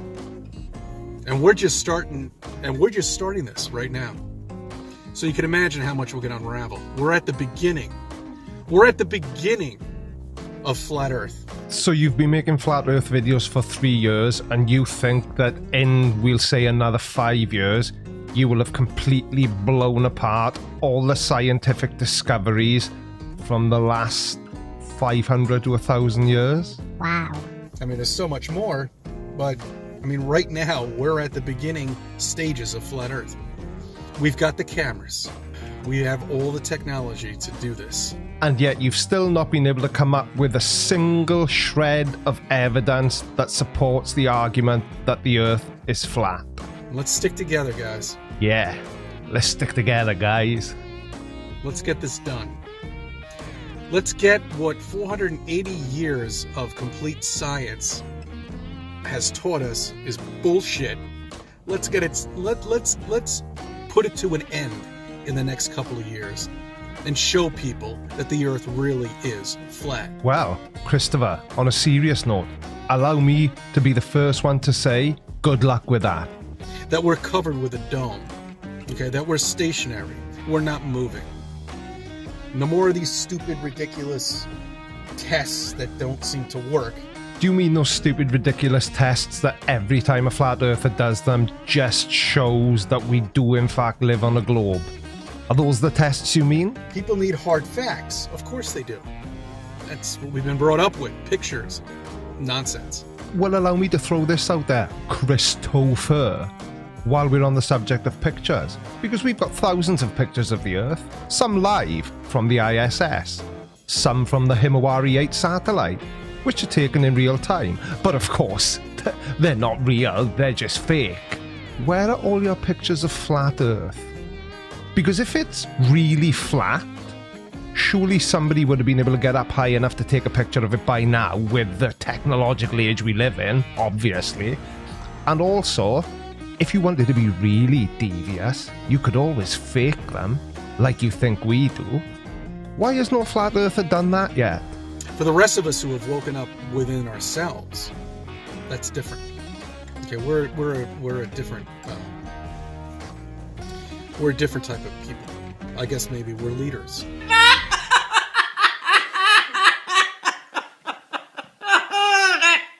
Tidy. Leave Jaren alone. Leave Benny alone! Well, hello boys and girls. So today's video is more of a show and tell than a reaction video. I'm going to show you a flat earther, in this case Mikey Smith, saying something really stupid. Then I'm going to show you why they're an idiot. So actually that makes it more of a show and show video. Doesn't matter, let's just get on with it. Guess what? I'm on to step 1 on filling out papers for suing the Canadian Space Agency. Why? That's like suing the dictionary because there's not enough pictures. Please subscribe. Okay, so before we get into today's video, I do need to make a quick correction from Friday's video. Apparently, I've got my preachers so mixed up that I called Pastor Greg Locke by the wrong name. Yeah, I referred to him as Stephen Anderson. My bad. I guess when you're dealing with a lot of loud voices, it's easy to mix up who's shouting what. Anyway, just wanted to clear that up. Greg Locke is not Stephen Anderson. I'll try to keep my preachers straight in the future. A personal message to McToon, Simon, Dan, and me, all of the idiotic globies out there. Aww. Who know that it's a problem out there because they cannot accept the truth. It bothers them and they know it's flat. Do you really believe that though, Mikey? So the two people you mentioned, MC Toon and Simon Dan, are really flat earthers masquerading as flat earth debunkers? You don't think that may be a problem, that sort of thinking? They are doing this for entertainment purposes only. Well, just because videos debunking the flat earth end up being entertaining, that doesn't mean that flat earth debunkers like me, Dan and MC Toon are only doing it for entertainment purposes. The entertainment factor is just an added bonus. So here is a statement for the moronic globies. This is in response to whatever statement you made last. Well, that's pretty broad, isn't it? Because I say a lot of things. What you have just said is one of the most insanely idiotic things I've ever heard.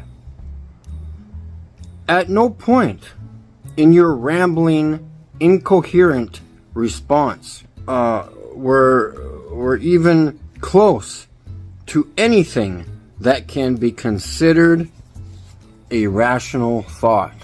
Everyone is now dumber for having to listen to it. Why are you quoting Principal Max Anderson from the Billy Madison movie? Mikey, we've all seen it. At no point in your rambling, incoherent response were you even close to anything that could be considered a rational thought. Everyone in this room is now dumber for having listened to it. But I've got to agree with the sentiment because I too hate it when somebody posts a rambling, incoherent response. Creaky Blender here again. You want to know how mental I am? I should change my name to Creepy Blender. I got holes. I got so many holes in my head.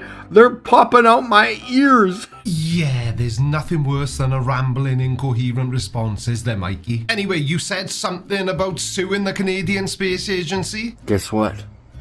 I'm on to step 1 on filling out papers for suing the Canadian Space Agency. What are you doing? Okay, well, if you have money to burn, then who are we to stand in your way? But the courts typically rely on evidence, facts, and established science. So unless you've got some new groundbreaking evidence that the Earth is a magical space pizza, then the judge is probably going to have a good chuckle before dismissing the case faster than a snowball melting in the Sahara. Now, you mentioned something in the opening of this video about leaving Jaron alone, so I'm guessing that you were trying to defend him against the attacks he's under from other flat earthers because of the final experiment. So, let's see if this will be the first time I ever agree with you about anything. Alright guys, so everybody's been waiting for, at least some people have been waiting for my response on the final experiment.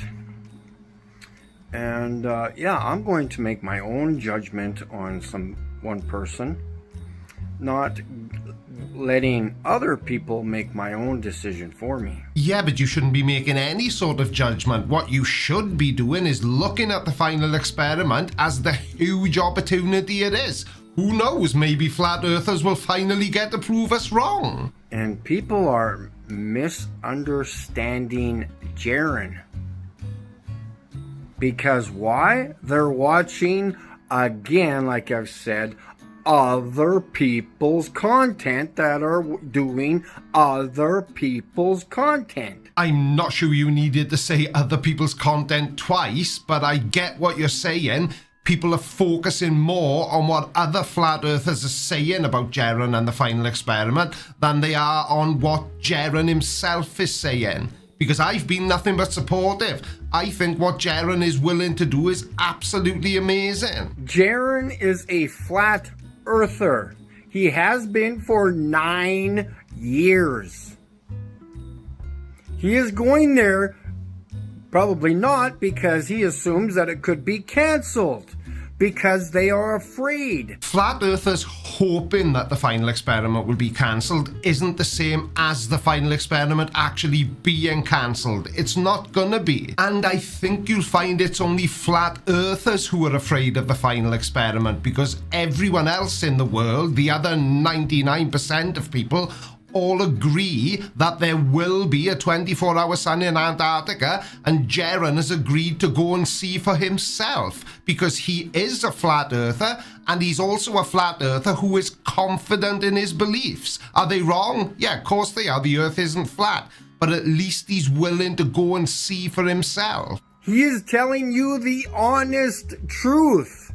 I don't know why people are assuming and making up stories about people they have never met. But didn't you just do exactly the same thing when you said that MC2 and Simon Dana and every other flat earth debunker is a rambling, incoherent fool? You've never met any of us. But I do agree with you that Jaronism is being honest, which is why he said this. Anybody telling you that the 24-hour sun in Antarctica doesn't matter is a liar. He deals with facts, just like me. Well, I'm not sure I'd agree with you that Jaron always deals in facts, but what he just said is 100% factual. And you dealing in facts, Mikey?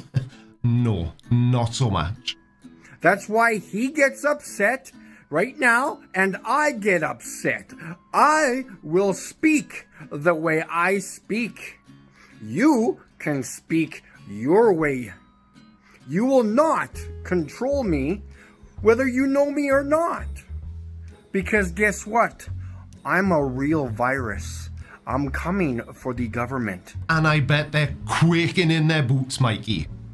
Jaron is going there without Or maybe he will sign the documents, but he is signing the documents providing that they provide him with the truth and the actual factual truth.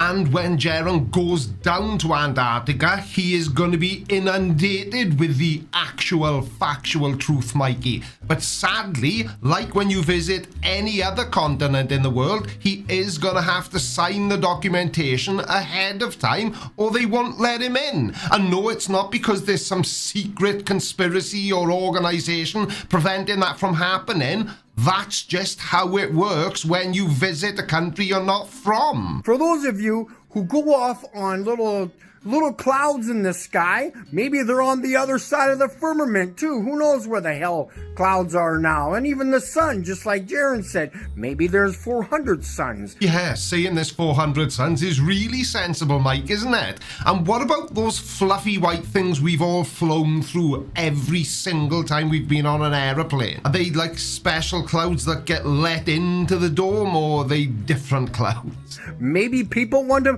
dream up some more theories. He deals with facts, and facts only. Well, if Jaron carries on being as honest as he has been so far about his involvement in the final experiment, once he's been there and witnessed the 24-hour sun, then yeah, he will be dealing in actual facts. But until that happens, not so much. Please stop discrediting Jaron. Jaron has done absolutely nothing wrong to you personally. Why are you attacking him? I can help with this one, Mikey. The reason so many other flat earthers are attacking Jaronism is because they can't believe that an actual flat earther would agree to go and witness something which every other flat earther says is impossible on a flat earth. You might want to wake up and smell the coffee and do some science experiments yourselves. Stop with your little theories. And I'm going to be doing exactly that, Mikey, because one thing I've noticed since I've been making these videos about the final experiment is that flat earthers are continuously moving the goalposts. And what I mean by that is they are now saying that the 24-hour sun in Antarctica won't prove anything to them. The only thing that will prove the shape of the Earth to them is video footage of the Earth's curve. So I'm going to launch a high altitude weather balloon and show you for myself. Now, I will be making a dedicated video about this because I want to let flat earthers choose the camera so that they can't then say after the fact, oh yeah, but it's the lens making it look round. So keep an eye on the channel for that video. And if you want to help, because I am crowdfunding it, then there's a PayPal link in the description below this video where you can contribute whatever you want to. Or if you don't want to, that's fine as well. I'm still doing it. Wake the hell up. The final experiment is a joke, and Jaron knows it's a joke, but he needs to go there to provide proof that it is a joke. I think, you know what is a joke? Is you. You are a joke. Okay, you're free to think whatever you want, and I'll say the same thing I've said in pretty much every other video I've made about the final experiment. Only time will tell. I hope I have never said anything bad about Jaron. Do you want to know why? If I did, it's because people that I know are putting pressure on me and giving me their own stupid personal opinion about Jaron. What did he do wrong? Agree to go on the final experiment? Because as far as I can tell, there's nothing else it could be. None of you are going to wake up and do what Jaron has ever done, or me. Now, I hate it when this happens, but I've got to agree with you again, Mikey. You're right. I would never get up and think that it was a good idea to go and point a laser thermometer at the sun to try and take its temperature. Jaron bends over backwards researching stuff in order to destroy globies. Ah, so that's what he was trying to do when he did this experiment. I mean, it's his. We don't see you, Enrique. Lift up your light way above your head. Interesting. I have no idea what I'm doing. I am wasting my complete valuable time, busting my balls for everybody but yet get nothing for it. Yeah, we get it, Mikey. You have no idea what you're doing or saying in most cases. And if you think that using your valuable time to sue the Canadian Space Agency is going to do anything or prove anything to you, then, well, I don't even know what to say to you. That's imaginary land, shall we say. Well, you can say whatever you like, Chris, but saying it won't make it true. Because this is bullshit. The physics don't work on it. Before you start complaining that it's another CC video, just remember, it's you lot that keep sending them to me. Shut up and sit down, you big bald f***. Please subscribe. Good morning, good evening, good afternoon, wherever you may be. CC here, Chris, from New York, Westchester County. How old's the sun? Well, scientists estimate that our sun is approximately 4.6 billion years old, and that's based on radiometric dating of meteorites and other materials from our solar system. So it's not a gut feeling. Well, according to our scientists, the sun is about 4.5 billion years old. Oh, our scientists, Chris. You mean the ones who use fancy things like evidence and observation? Bless their little round earth believing hearts. Yeah, they've dated our solar system, including our lovely sun, to about 4.6 billion years, as I just said. Billion. That's with a B. Yes, Chris. Billion with a B. As in billions of years of evidence that you're ignoring, or the complete bollocks you all talk. It's a big number, so big it's almost as vast as the gap between your understanding of science and reality. But don't worry, I'm sure your research, watching YouTube videos, has uncovered some secret knowledge that trumps, actual astrophysics. Now, the sun was formed from gas. Because it's not a rock. You have to understand this, right? Okay, it was formed by gas. That's right. In a vacuum. The sun did form from a giant cloud of gas and dust, mostly hydrogen and helium. And as the gas compressed, it heated up, eventually triggering nuclear fusion in the core. And boom! The sun. So it's a gas, yeah, but in a vacuum. That's like saying hurricanes form in a calm breeze. A slight, shall we say, misunderstanding of scale and physics. And like most other flat earthers, you seem to think of sucking when you think of vacuums. And I don't blame you. I also think about sucking, but not in the way you do. I hope this was as much fun for you as it was for me. I don't understand that, because gas really doesn't work in a vacuum. Imagine a vast cloud of gas and dust floating in space. Now introduce gravity. Gravity pulls all that gas and dust together, causing the cloud to collapse. As the cloud collapses, it gets denser and hotter.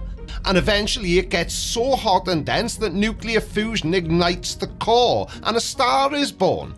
Now, the reason flat earthers don't understand something that simple is because they have to dismiss gravity. Because just that one thing, gravity, completely destroys the flat earth. Nice. Does it? But in this case, it does. In this universe that we live in, it does. In the context of space, a vacuum just refers to a region where the amount of matter, atoms, molecules, and other particles, is really, really low, far lower than it is in Earth's atmosphere. Space is often described as empty, but it's more accurate to say it's almost empty. A vacuum is a space containing very few particles. And because there are so few particles colliding with each other or with surfaces, the pressure in space is incredibly low, essentially zero, compared to the atmospheric pressure we experience here on Earth. Back to the sun. So, the sun is formed by gas, and it's twirling around, causes friction in the middle, right? Right. Wait, what? You think the friction from all that twirling is what makes the sun hot? And it keeps going and going and going, and then it starts to form this nuclear fusion that is just absolutely incredible, because it's a furnace that's never ending, never needs any fuel. It just burns and burns and burns. Well, you're right about the incredible nuclear fusion in the sun, but wrong about it not needing fuel. The sun burns hydrogen, Chris, and a lot of it, and has done for billions of years. It's not endless, just a massive cosmic furnace with a huge but finite gas tank. Stars run out of fuel eventually, and our sun is no exception. That's right. You know, why can't the scientists figure out how to do that? I'd love to have that in my fireplace. That would be just fantastic, wouldn't it? Just have this endless fire in your fireplace. You never have to put any fuel in it or anything. It's just these stuff. Oh, you know, I do have one of those. Mine's an electric one. That's right. That's right. I don't have to. Oh, well, it does. Yeah, you need electricity to have that go. So, no, that wouldn't work either. Fair play. You've just perfectly encapsulated the gap between thinking about fire and understanding nuclear fusion. Special Officer Dookie reporting. So you want a mini sun in your fireplace. Now, nuclear fusion requires temperatures and pressures that make... What am I doing? Chris, you know when people leave comments under your videos saying things like, how stupid can you be? Well, that isn't a challenge. They don't actually expect you to prove how stupid you can be. And on top of that, guys, they estimate that this is good. The sun is going, before its supernovas, of course, is going to survive another 15 billion years. The sun's estimated lifespan is about 10 to 12 billion years total, and it's already 4.6 billion years old. So we're looking at roughly another 5 to 7 billion years. Not 15. That's a slight miscalculation, even by flat Earth standards.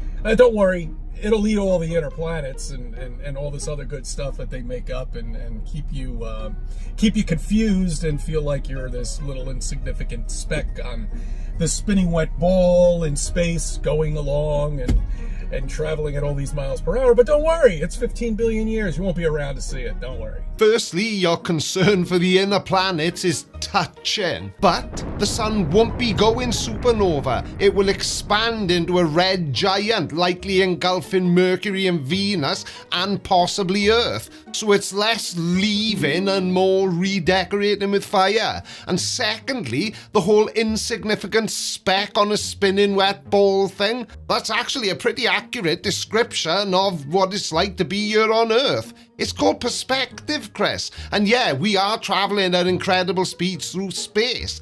That's how orbits work. It's not about making people confused, as you put it. It's about accepting or acknowledging the vastness of the universe. Oh, and finally, your 15 billion year figure, still wrong. So you don't need any fuel for the sun at all. It's just this endless furnace that is just burning all the time. But nobody questions that, though. You know why? But scientists question everything, Chris. That's how science works. They observe, they hypothesize, they test, and they revise. Unlike flat earthers who just feel their way through the universe and then complain when reality doesn't match their feelings. Because you were taught as a child how the sun was formed. You might not remember, but you were. And you went with that idea, and you dreamed with that idea, and you believed that idea, and you became part of that idea. It's part of you. This lie is part of you. It's part of your reality. It's part of your personality. Yes, children are taught about the sun's formation. It's called education, Chris. You know that thing schools do? Educate children. And the education they provide is based on scientific observation, evidence, and peer review. Not some grand conspiracy to keep you asleep. And yeah, people believe in science, but it's not a blind faith. It's a belief based on evidence, on repeatable experiments, and on the fact that, you know, things like GPS, smartphones, and modern medicine work because of science. It's probably the best way to describe it. You know how the Earth was made? Well, actually, we can talk about the moon, but I'm so fascinated with the Earth because the Earth is actually a rock. Now, you say the best way to describe it. Perhaps the best way would be to use accurate scientific terminology and not just state the obvious. But who am I to judge your unique brand of geological revelation? Just try not to get too fascinated, Chris, or you risk falling off the edge of your flat Earth. That's right. No, it isn't. I was being facetious. Over billions of years, the rocks decided to collect together. They were never flung apart. Because the bigger the rock out there, the more gravity it attracts. That's right. You see, gravity isn't always the inner core of a planet. It also just could be a big object in space. Yes, gravity is the cosmic glue that pulled those rocks together, but it's not about rocks deciding things, it's about physics. And yeah, the bigger the object, the stronger its gravity is. That's why Earth is round, and that's why my patience with your flat Earth BS is wearing thin. So when is the tipping point for gravity? That's what I'd like to know. Why are the meteors out there don't have like other small meteors? Are they too small? Is it a quarter of a mile? A mile? 5 miles? When does gravity actually take place without actually having a molten core that's creating this gravity? But that's like asking, when does a puddle become a lake? The bigger something is, or the more mass an object has, the stronger its gravity is. I guess that's magical, right? No, it's physics. Magic. That's right, it's magic. That's why they call Walt Disney magic, because this is bullshit. The physics don't work on it. Are you taking the piss? Now, Chris, if there was only one thing I would give you credit for proving in your videos, it's that you have absolutely no understanding of physics at all. So how the hell you've been able to figure out that the physics around how planets are formed or stars doesn't work is... Well, we're waiting. Dribble! You can't take two rocks together, put them in a vacuum somewhere, and then all of a sudden they magically start to collect and spin, and now the gravitational pull comes along and this pulls other rocks in and then forms a planet and an inner core. So what you're saying then is, because you can't wrap your head around it, then it must be fake. Inside there, that's magic land. That's right. That's imaginary land, shall we say. Well, you can say whatever you like, Chris, but saying it won't make it true. You know, in the same way as you keep saying the Earth is flat, but it never will be. A bit like that. You know what's imaginary? Some scientists believe that the moon, that's right, was created from Earth. Brilliant. As usual, you've managed to get some of the basics and then apply a thick layer of misunderstanding to it. Yes, it's true that the prevailing scientific theory suggests that the moon formed from Earth. It's not imaginary, it's a hypothesis supported by a huge amount of evidence. So it's not some whimsical imaginary concept like the flat Earth. It's a scientific theory backed by evidence that explains the moon's formation. And while science is always open to revision, this is the best explanation we have so far. What about your flat Earth theory, Chris?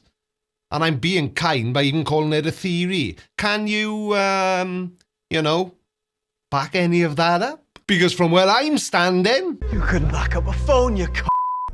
That's right. And this one, I love this. This is perfect. Well, thank you, Chris. That's very nice of you to say. I've got loads of them, but that was the most appropriate for what you just said. An asteroid must have hit Earth many billions of years ago while it was in its molten state. Why not? Gravity's form is that there's a big molt. It's like a miniature sun or something like that. And it spews out this lava stuff out into space just not too far away, just enough so the Earth it's in the Earth's Goldilocks, just like we're in the Goldilocks zone of the sun. Not too far away, not too close. You know, just that perfect little area where it'll just sit there for billions of years and give us this beautiful light out there. I know, and we'll talk about the Goldilocks zone and why we're very lucky that that's where Earth happens to be located in a few minutes. But Chris, all of that you just said, this is what it sounded like.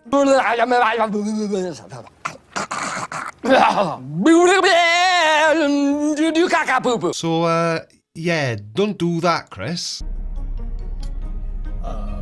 So that's how the Earth was formed. I mean, the moon was formed from the Earth over billions of years. It just was the molten core of the Earth, I guess, right? No, you guessed wrong. Now, a Mars-sized object, often called Theia, collided with the early Earth, and this colossal impact ejected vast amounts of debris into space, and that debris eventually coalesced under gravity to form the moon. Now, this theory is supported by the similar composition of Earth and moon rocks, and also by the moon's current orbit. When I was in Fantasyland, I remember when I used to think the moon was hollow. That's what I used to think. I used to think that Phobos, Mars's moon, was a spaceship. You remember that bullshit? Yeah, that's right. Oh, that was so much fun. So much fun to live in imaginary land, but now reality hits and none of that exists. Now, I'm going to assume you were just talking about when you were a child and you believed that the moon was hollow and that Mars's moon was a spaceship, and all that's fine. Some would even consider it to be cute because it's a child. But you do realise, Chris, that you're a grown-up now, you're an adult, and your views should not be as childish or even more childish than the views you held when you were a child. You're a flat earther, mate. Kind of sucks. So that's the Earth and the moon, okay? Now get this. Oh, there's more. Yay. This is a kicker. I love this. This is my favorite part. After all of these years, we're alive to see it. And I'll tell you, this is an amazing time for you to be alive, because the sun and the moon look like they're the same size, but yet the sun is 400 times larger. And about 400 times further away. You see what kind of an imaginary land that people are in? You know, and it's very difficult for them to break out of it. Very difficult. Well, Jaron has managed. And all they need to do is just once in a while blast a rocket off. Oh, that's right, space exists. They just blasted a rocket off. Did you see that? That's right. They're going to space. That's right. Can you prove to me that's going to space? Can you prove it isn't? No, exactly. No, what I see is it turning and crash landing in some ocean out there. That's what I see. I don't see anything going into space. No, I don't. Because the minute they say it's going into space, they provide a cartoon for you. That's right. Cartoon's all ready to go right before they start the launch. It's all ready, all keyed up, ready to go. The minute they hit that one little area, 70 miles up or whatever it is, boom, right to cartoon land. There you go. Oh, there's your rocket. It's in cartoon land. With the fake Earth in the background, you know, I love it. I love it. And then. No, and then. That's all I want. A lot of people are under the impression that Noah's flood never happened. Well, Matt, that's because it didn't. And I'll tell you for why. No evidence. No evidence. No evidence. We're not talking impressions here. We're talking about verifiable, observable scientific facts. Where's the global sediment layer? Why does the fossil record show gradual evolution? And not to mention the logistical absurdity of cramming 2 of every species onto a single homemade boat. And let's not forget, that includes dinosaurs. So, Matt, it's not an impression, it's reality. And reality says, no global flood. Shut up and sit down, you big bald f***. Please subscribe. And if you tell people that you believe in biblical creationism, sometimes they will laugh at you. But let me tell you, biblical creationism and Noah's flood are two verifiable things that you can show to be accurate. How? There's no evidence and no logical explanation for the water's disappearance after the flood. So no, it's not verifiable, Matt. It's wishful thinking disguised as history. In this video, I'm going to give you 10 reasons why Noah's flood is a fact. That's fine, Matt. It's you a video. But in this video, I'm going to give you 10 reasons why Matt Powell's facts are not facts at all. Number 1 is because you find sea life on every single mountain. Every mountain? There are entire whales that we find perfectly preserved on top of mountains. We also find gigantic oysters, some as big as cars on the Andes Mountains. How did they get there? And not to mention, these oysters are often sealed shut, and they were not even able to open when they died, as oysters and clams normally do. So, Matt claims sea life on mountains proves Noah's flood. Whales and car-sized oysters. Ooh. First off, Matt, tectonic plates exist.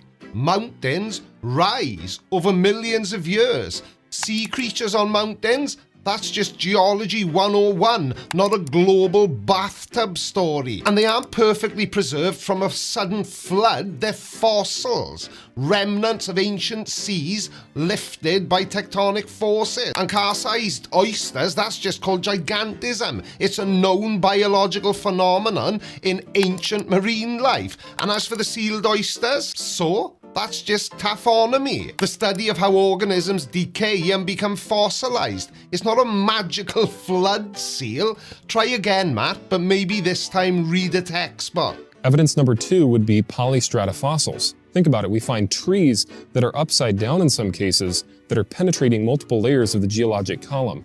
Now, if these layers slowly accumulated over millions of years, why is it that you have a tree that connects many of these layers? That means that the layers are an identical age, because trees aren't just going to stand there for millions of years waiting to be fossilized as sediment layers are slowly forming around them.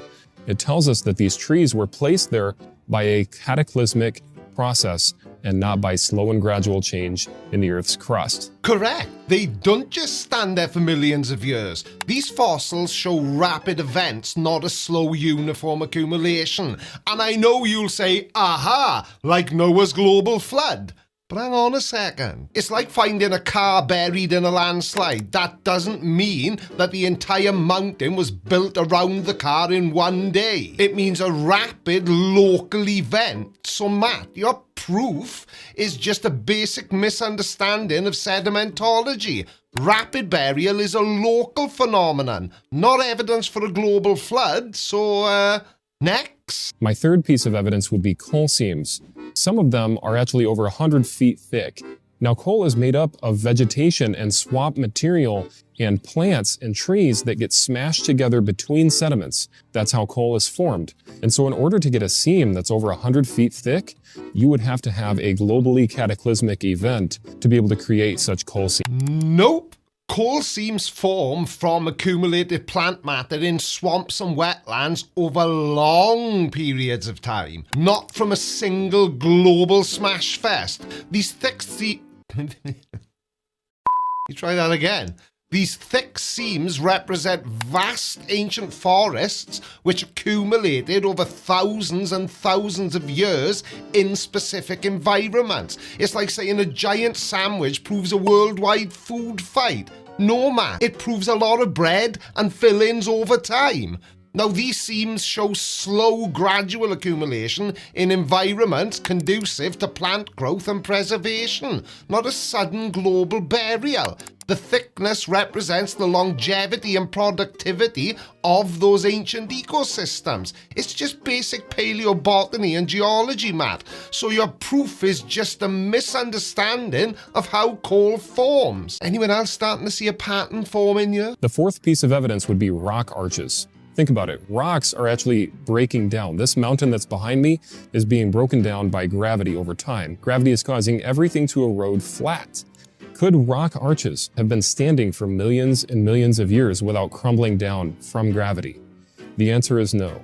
These rock arches were formed in the recent past by Noah's flood, by a globally cataclysmic event, and that's why they're still standing today, is because they were placed there in the recent past. They were formed in the recent history of the planet, and not millions and millions of years ago. Wrong, wrong, and hilariously wrong. Matt, rock arches form through selective erosion. Wind, water, and yeah, even gravity erodes weaker rock layers, leaving behind the more resistant formations. It's like a sculptor carving a statue just on a geological timescale.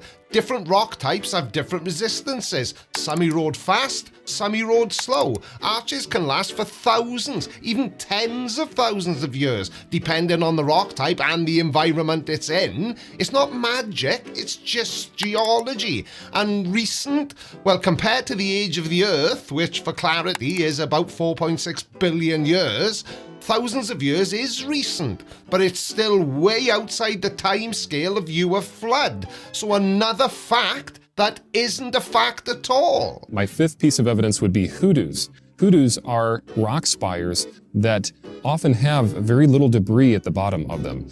Now, is it possible that these structures could be sitting there for millions of years and not have come crumbling down from gravity? Wouldn't these rocks have eventually broken down and become completely flat with the Earth's crust if millions of years of time were what had allowed them to be placed there?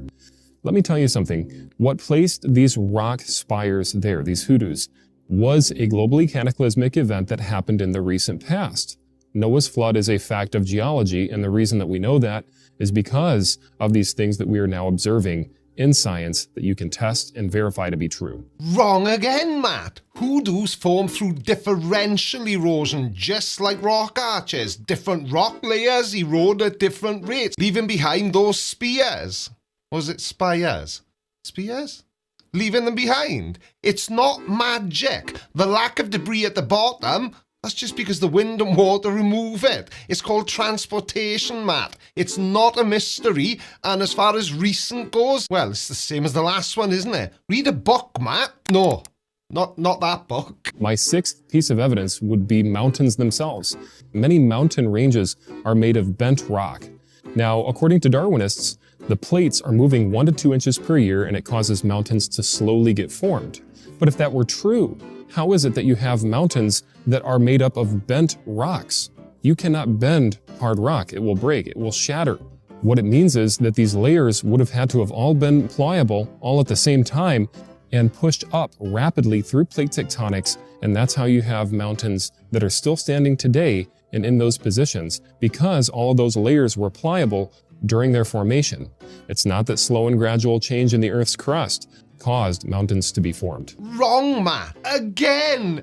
I know, I couldn't believe it either. There's that bloody pattern, though. Rocks can bend under immense pressure and heat over long periods. It's called ductile deformation. It's basic stuff. Mountains form through tectonic plate collisions, yeah, but over millions of years. The heat and the pressure from these collisions make rock pliable, allowing it to bend instead of break. It's like when you bend metal, you know, when you heat it up. It's not magic, it's physics. And you're having enough trouble with geology, Matt. And you know what they say about geology? You remember how you explained to me that the Kardashians aren't real celebrities? Well, geology is the Kardashians of science. Number 7 would be sharks that are buried with dinosaurs in the center of the United States. How is it possible that a wave of water could hit the center of the United States to be able to bury hundreds of thousands of different animals with sea life, sharks, dinosaurs, and so on and so forth, all at dead center of the US? That means there would have been a globally catastrophic flood that would have been able to hit the center of the United States with waves from the oceanic coast. First, the fossils you're talking about are found in sedimentary layers that were once ancient seas. The center of the US was once covered by shallow inland seas. It's called the Western Interior Seaway. And second, sharks and dinosaurs lived in different environments and different time periods, but They can be found in the same geological formations because those formations represent a history of changing environments. And these fossils are evidence of ancient seas and ecosystems, not a global flood. And Matt, you can say cataclysmic event as many times as you like. It will not make it true. Number 8, we find whales in the desert. How did they get there? How do you get whale fossils that are preserved? Because remember, a fossil has to be rapidly buried by sediment in order to be preserved. How do you get it in the Sahara Desert? The answer is that a globally catastrophic flood called Noah's Flood actually happened and placed whales in the Sahara Desert that we're now finding later on as we do scientific research. Simple, Matt. The Sahara Desert was once underwater. It was called the Tethys Ocean. It's not magic. It's not a global flood. The whale fossils in the Sahara are from ancient marine mammals that lived millions of years ago when the area was a sea. I mean, this stuff is so easy to find out. There's really no excuse, Matt, or any other young Earth creationist. Number 9, fossils. Think about it. Fossils require rapid burial in order to be preserved. So if you're finding things like fossilized ichthyosaurs giving birth, what that tells you is that it doesn't take 10,000 years to get a fossil, like Darwinists assume. It only takes a few moments in some cases. That would be an awfully long birth if it actually took that long for that fossil to form. You find fossilized schools of fish that are all together. We find fossilized fish eating other fish. Does it take 10,000 plus years to have a meal? These organisms were buried so quickly that they were buried in the act of whatever they were doing. You have a school of fish sticking together, and they didn't even have time to scatter because they were buried so quickly by the flood of Noah. Yes, fossils require burial to be preserved, but rapid doesn't mean global. It means a relatively quick burial by sediment, like mudslides or volcanic ash. And 10,000 years? You're confusing fossilization with what you think the age of the Earth is. Fossilization is a process, not a timeline. Number 10, we find cold rock that has been subducted into the hot molten mantle of the Earth. And this, I would say, is probably the most powerful piece of evidence for Noah's flood. How is it that you have cold rock that's 10 miles thick that has been subducted into the molten mantle, where you have hot rock all around it? How is that possible if slow and gradual change 1 to 2 inches per year is pulling that rock down into the mantle? What it shows us is that in the recent past, the crust of the Earth was broken up and pieces of rock were going under one another and literally causing mountains to form, as we covered earlier. But then we realized, since they're still cold, that this catastrophe must have happened in the recent past. So if you find cold rocks that are in the hot mantle of the Earth and they're from the crust of the Earth, they had to have been rapidly subducted. And let me say this too, if something like that happened today, if you had a 10-mile thick piece of rock from the oceanic crust that was broken up and rapidly subducted, we would experience such a globally cataclysmic process here that we would have another global flood. First of all, subduction is a well-understood process. Cold, dense oceanic plates do subduct into Earth's mantle. It's not magic though, it's physics. And yeah, it takes time, but time in geology is millions of years, not a biblical weekend. Secondly, the cold rock, well, it's not as cold as you might think. Yeah, it's cooler than the surrounding mantle, but it's still hot. Matt, it's nonsense. The Earth's mantle does not work the way you think it does. These are just some facts that I wanted to share with you about why we know that Noah was a real person, that Adam and Eve were real people, and that you can trust the Bible and what God's Word has told us about these things such as geology in the book of Genesis. Right. Let's be clear, Matt. None of those were facts. They were claims based on your faith, not evidence. And faith is fine, whatever makes you happy. But claiming biblical stories are facts is misleading. It's like saying Harry Potter is a historical document. Now, we can respect your beliefs, but we cannot ignore reality. So believe whatever you want to, but do not call it science. It's not. It's faith. And faith is personal, not universal. I wonder if it's Elizabeth. And I'm not going to say what she was wearing. Well, that's not creepy at all, is it?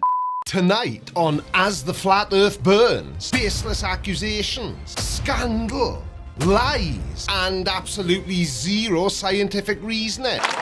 Yes, science! 3 intellectually stunted flat earthers have apparently moved on from debating the shape of the earth to attacking the character of someone who dared to witness reality for themselves. So settle down, grab a coffee, maybe a snack, because the desperation is palpable. We're about to witness a masterclass in deflection, fueled by nothing but bitterness and having nothing of value to say. Shut up and sit down, you big bald f***. Please subscribe.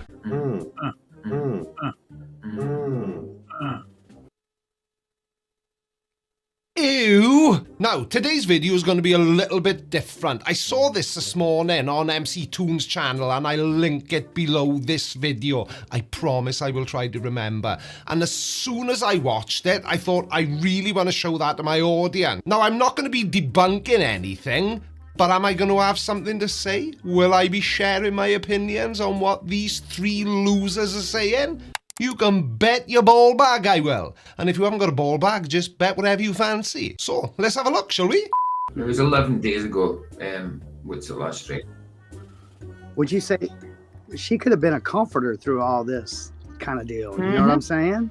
When they went down there, pretty girl, she was part of the package. Yeah. What are you, dumb and the dumbest? Yeah. So what this sounds like to me at this very early stage in the video, and bearing in mind I've watched all this video for once, is that they're accusing Lisbeth of being a comfort to all the male participants in the final experiment, which is a pretty serious accusation. Now, I'm not going to cheapen this video by making jokes and trying to be funny and everything, because what they've done is a cheap shot anyway, but I cannot let this video pass without having my say. You see the difference between Lisbeth and my wife. Lisbeth sends nude pictures to Jaren. My wife doesn't do that to anybody, so... Now, let me get this straight. You and I both witness people go to the Antarctic and see 24 hours of sunlight, which directly contradicts your flat earth model. And your brilliant rebuttal is to gossip about somebody's private photos that may or may not exist. This isn't science, Flatsoid. This isn't even a coherent argument. This is just sad. It screams, we have no evidence, so let's try to drag someone else down. No, that actually we literally have seen a picture of Elizabeth half naked for Jaren, so... Get your facts straight. Absolute sickos. That whole group is a perverted, nonsense, idiotic people, and frankly, they need to get a life. Oh, don't worry, it just keeps getting worse. What you're saying, Flatsoid, is not only completely irrelevant to the shape of the Earth, but it's also a disgusting, misogynistic attack on Lisbeth. You're trying to shame her and anyone associated with her instead of addressing the evidence presented at TFE. It's pathetic, just like you 3. And all it is an attempt to distract from the fact that your flat earth theory has been thoroughly debunked again. We all know why Elizabeth went with on the group. Yeah. Yeah, we get it. Ski. Yeah, that's what it was. Have you ever heard of the saying before, village bicycle? Yeah, Toon bike. Yep. Where I'm from, it's the Toon bike. Local pusher.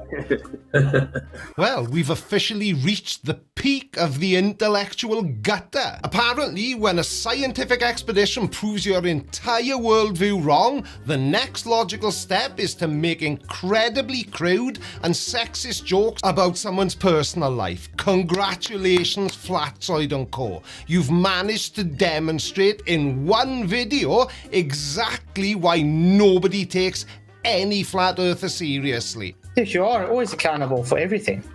Remember, one day you're going to stand before God and you have to account for the things you've done, for the decisions you've made. On the stream where we were saying there's a reason they took Elizabeth on the trip.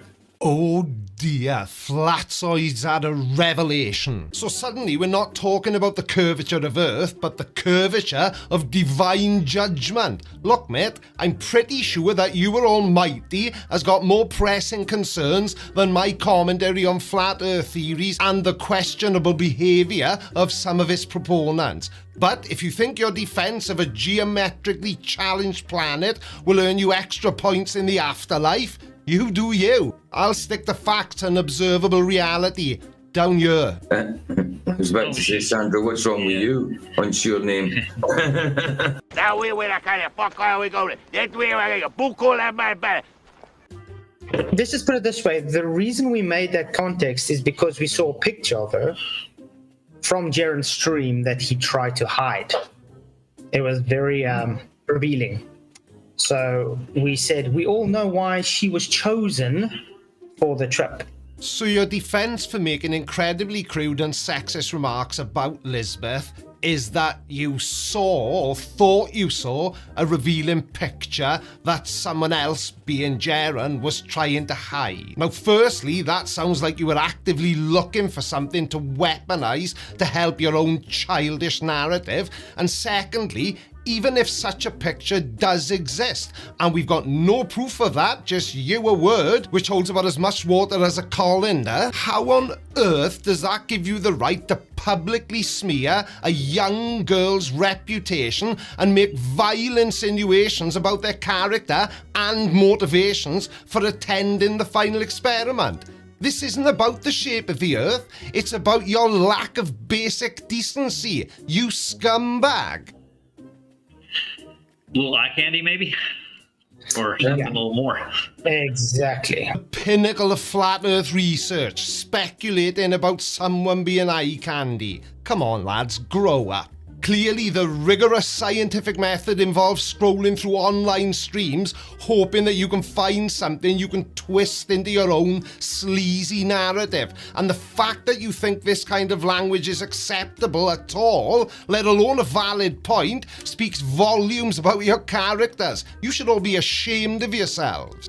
Not our fault that this whole thing has been planned from long ago and the people they chose to go. If you don't like it, that's your problem. Yeah, I just want to say to Alipio Barreto, Flatzoid, what you and your team said about Elizabeth are too low. Disgusting. Is that so, Alipio? I've never said anything about Elizabeth. Okay. I don't know what you're talking about. Oh, no. It's fine. You can think that if you want to, but Lipo, can I ask you something? Do you have any evidence that what I said was false? Mm-hmm. Do you have any evidence that it isn't? The conspiracy fallback, really? When your initial arguments crumble, you just claim it was all a setup. The final experiment, where multiple flat earthers and multiple globe earthers witnessed the same undeniable evidence against your flat earth belief. And you think that was apparently a meticulously orchestrated plot. And the grand evidence for this conspiracy is absolutely nothing, as usual, because it's far more grown up to believe in a shadowy cabal pulling strings than it is to admit you might be wrong, isn't it? Well, so far, I can tell it looks like there's evidence for it. So. And I can tell you one thing, the videos I've seen from Jaren, it wouldn't put me past that he's done that stuff. The pictures I've seen from Lisbeth to him, yeah. Do I think McToon and them will take part in it? Well, yes. Frankly, I don't think McToon is one of the cleanest guys around. I think he's one of the most perverted guys around. He's just like Jaren. So yeah, I'm just gonna say it plain out. So now we're moving on to the realm of it wouldn't surprise me if. Again, this is just more unsubstantiated opinion and an attempt to smear anyone who doesn't agree with your flat earth fantasy. And projecting your own apparent preoccupation with perverted behaviour onto others doesn't somehow make the earth flat. It just makes you look like you're grasping at straws and engaging in character assassination. It's our opinion that group that went needed a certain somebody for entertainment.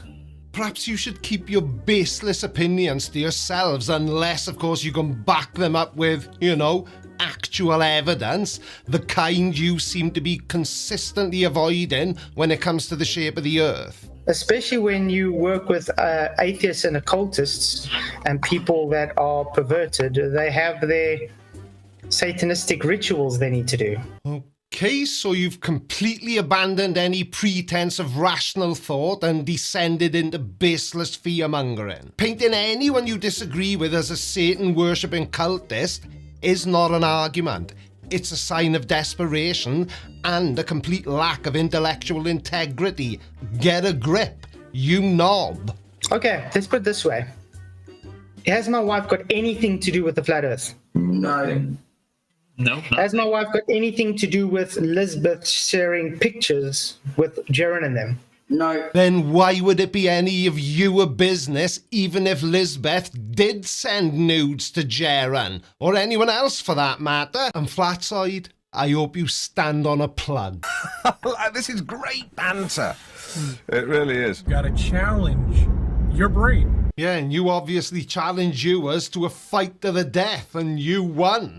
Sorry, Chris, you've got thinking confused with wishful thinking. See, thinking involves logic, evidence, and, you know, this pesky little thing we call reality. Wishful thinking, on the other hand, is just believing whatever makes you feel special. Special Officer Dukey reporting. Yeah, and it's that kind of special, not the good kind. Please subscribe. Good morning, good evening, good afternoon. You know what thinking is? Think. Thinking is... See, the brain is an organ. Do not tell a penis joke. I know what you're thinking, but don't do it. Well, in your case, Chris, I think we've established that thinking isn't thinking about how to make your sentences coherent, but, yeah, the brain's an organ. Okay? You've got to keep it thinking. Else you're losing. Nobody move! Drop me brain. Oh dear, Cece seems to have stumbled upon a profound truth, or at least what he thinks is a profound truth. Now, according to our resident flat earth expert, if you don't actively engage your brain in thinking, your brain will turn into mush. Like those use it or lose it warnings they give you about gym memberships, but for your brain. Now, while I appreciate the sentiment, Chris, I think you've got cause and effect a bit mixed up. See, it's not that not thinking makes you lose the ability to think. It's more like those who lack the ability to think in the first place tend to, well, not think. It's a self-fulfilling prophecy, really. Case in point, believing the Earth is flat despite mountains of evidence to the contrary. That's not thinking, pal. That's mental atrophy in action. You gotta be thinking about things. You've gotta work things out. You've gotta challenge your brain. Well, that sounds exhausting. When do you get time to eat, sleep, or, you know, watch cat videos on the internet? Apparently, those activities reserved for the mentally inferior, the non-thinking masses. But fear not, my fellow sheeple, because I've discovered the secret to effortless brain boosting. It's called... Thank you. Critical thinking. That's right. Instead of just filling your brain with random thoughts, try focusing your mental energy on analysing information, evaluating evidence, and forming your own conclusions based on facts, not fantasy. Challenge your brain about things that you have learned all of your life. Classic CC, the challenge your lifelong beliefs gambit. You know, the idea that everything you've ever learned is wrong and only a select few, like our pal CC here, possess the true knowledge. Bruce Baldwin. And then question that. I was never proven this. I was never shown this. I was never told this. I was never shown how to do any physics at all. We didn't have much with physics. And yet you'll quite happily sit there and claim that all of physics is wrong, despite having just admitted that you don't really know anything about physics. Nice burn, Bob. We had a very small physics team. There were like 4 or 5 people in it. but we didn't pay attention to them because they were nerds. Remember that? Okay? Now they're multi-billionaires running the world. The world is run by physicists? Well, I had absolutely no idea. Explains a lot, though, and I suppose I'll just have to believe you because you said it. I mean, that's how it seems to work for flat earthers, so why not me? Well, not the world. Nah, don't get me wrong here, okay? There are two cycles of money here. Ah, right, so physicists run the world, but don't get you wrong, they don't. Is that what you mean? All I know is back in the day, we had electric cars in 1920. Electric cars in 1920? Well, blow me down with a feather. It seems our flat earth friend has stumbled upon a groundbreaking historical revelation. Forget the pyramids. Forget the moon landing. The real conspiracy is that big oil have been suppressing the truth about electric cars for over a century. But yeah, we did have electric cars then, but they were useless. And I'm almost too scared to ask what this has to do with the shape of the Earth. But it is a CC video, so we could literally end up talking about pretty much anything. Because according to Chris, everything is fake. Oh, except for the flat Earth, obviously. There was a certain particular person who had a lot of stock in gasoline. Petrol fuel, fossil fuel. And fossil fuel is fake. That's a pretty bold claim, CC, especially when you factor in that you're driving a vehicle right now that runs on fossil fuel. Can you elaborate a little? That name, because they're not from fossils, okay? They're not at all, and we can prove that to you, because the minute they drain all the oil out of one of these little areas that they find a sinkhole or whatever the fuck it is that they get all the oil from, it just all of a sudden magically fills itself. You know what, CC? You're continuing source of inspiration. You really are, Chris. I mean it sincerely. One frame of one of your videos is all the inspiration I need to make a video about you. But it's not truly refilling. What actually happens is that the oil from surrounding areas migrates through rock pores towards the well. Think of it like squeezing a sponge. The liquid flows from areas of high pressure to low pressure, and water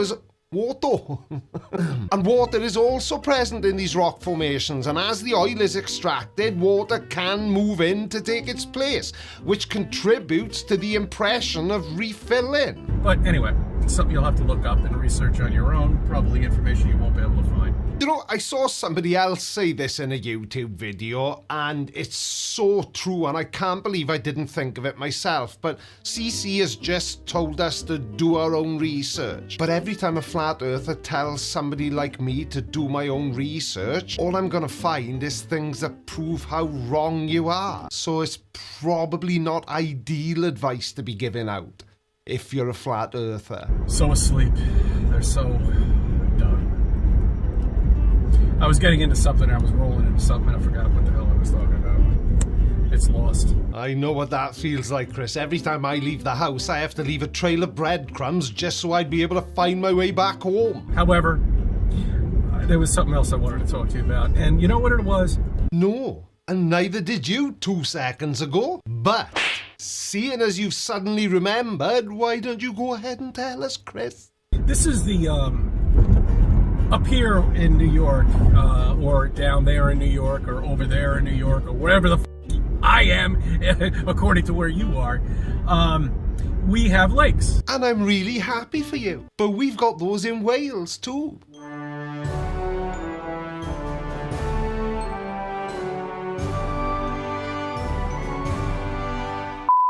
Well, you know, I haven't been able to find one that goes on for miles and miles, so I can do a curvature test on that, which there isn't. You might want to have a chat with Mark Sargent, Chris, because that particular test has already been done, and it didn't go well for flat earthers. A good one. You know, the ones they have up in Canada, where they did that show, the truck show.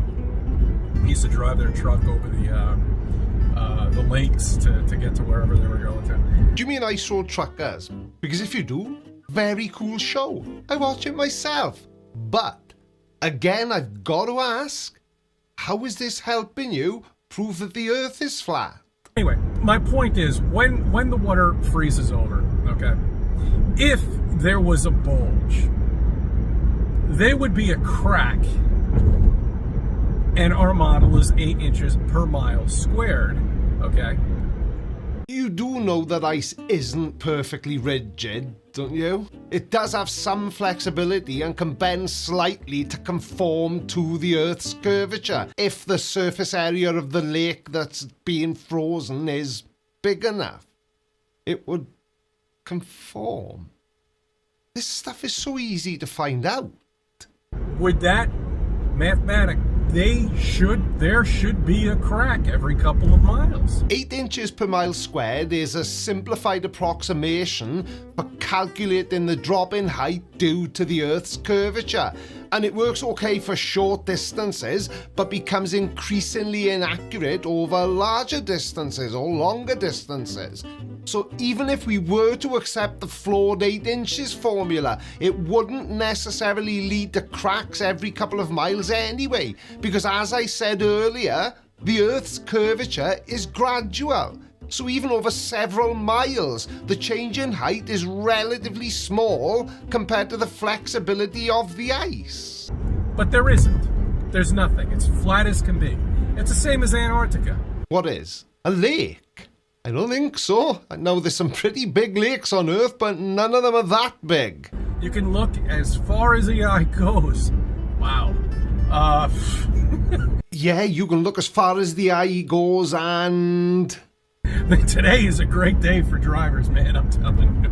Why are you telling us? We were just talking about Antarctica and how far the eye could see, and then we got nothing. So I don't see these cracks happening every couple of miles, every few miles, or anything like that. And I've explained why that is, but now I'm wondering how much time you spend close to frozen lake. Why is that?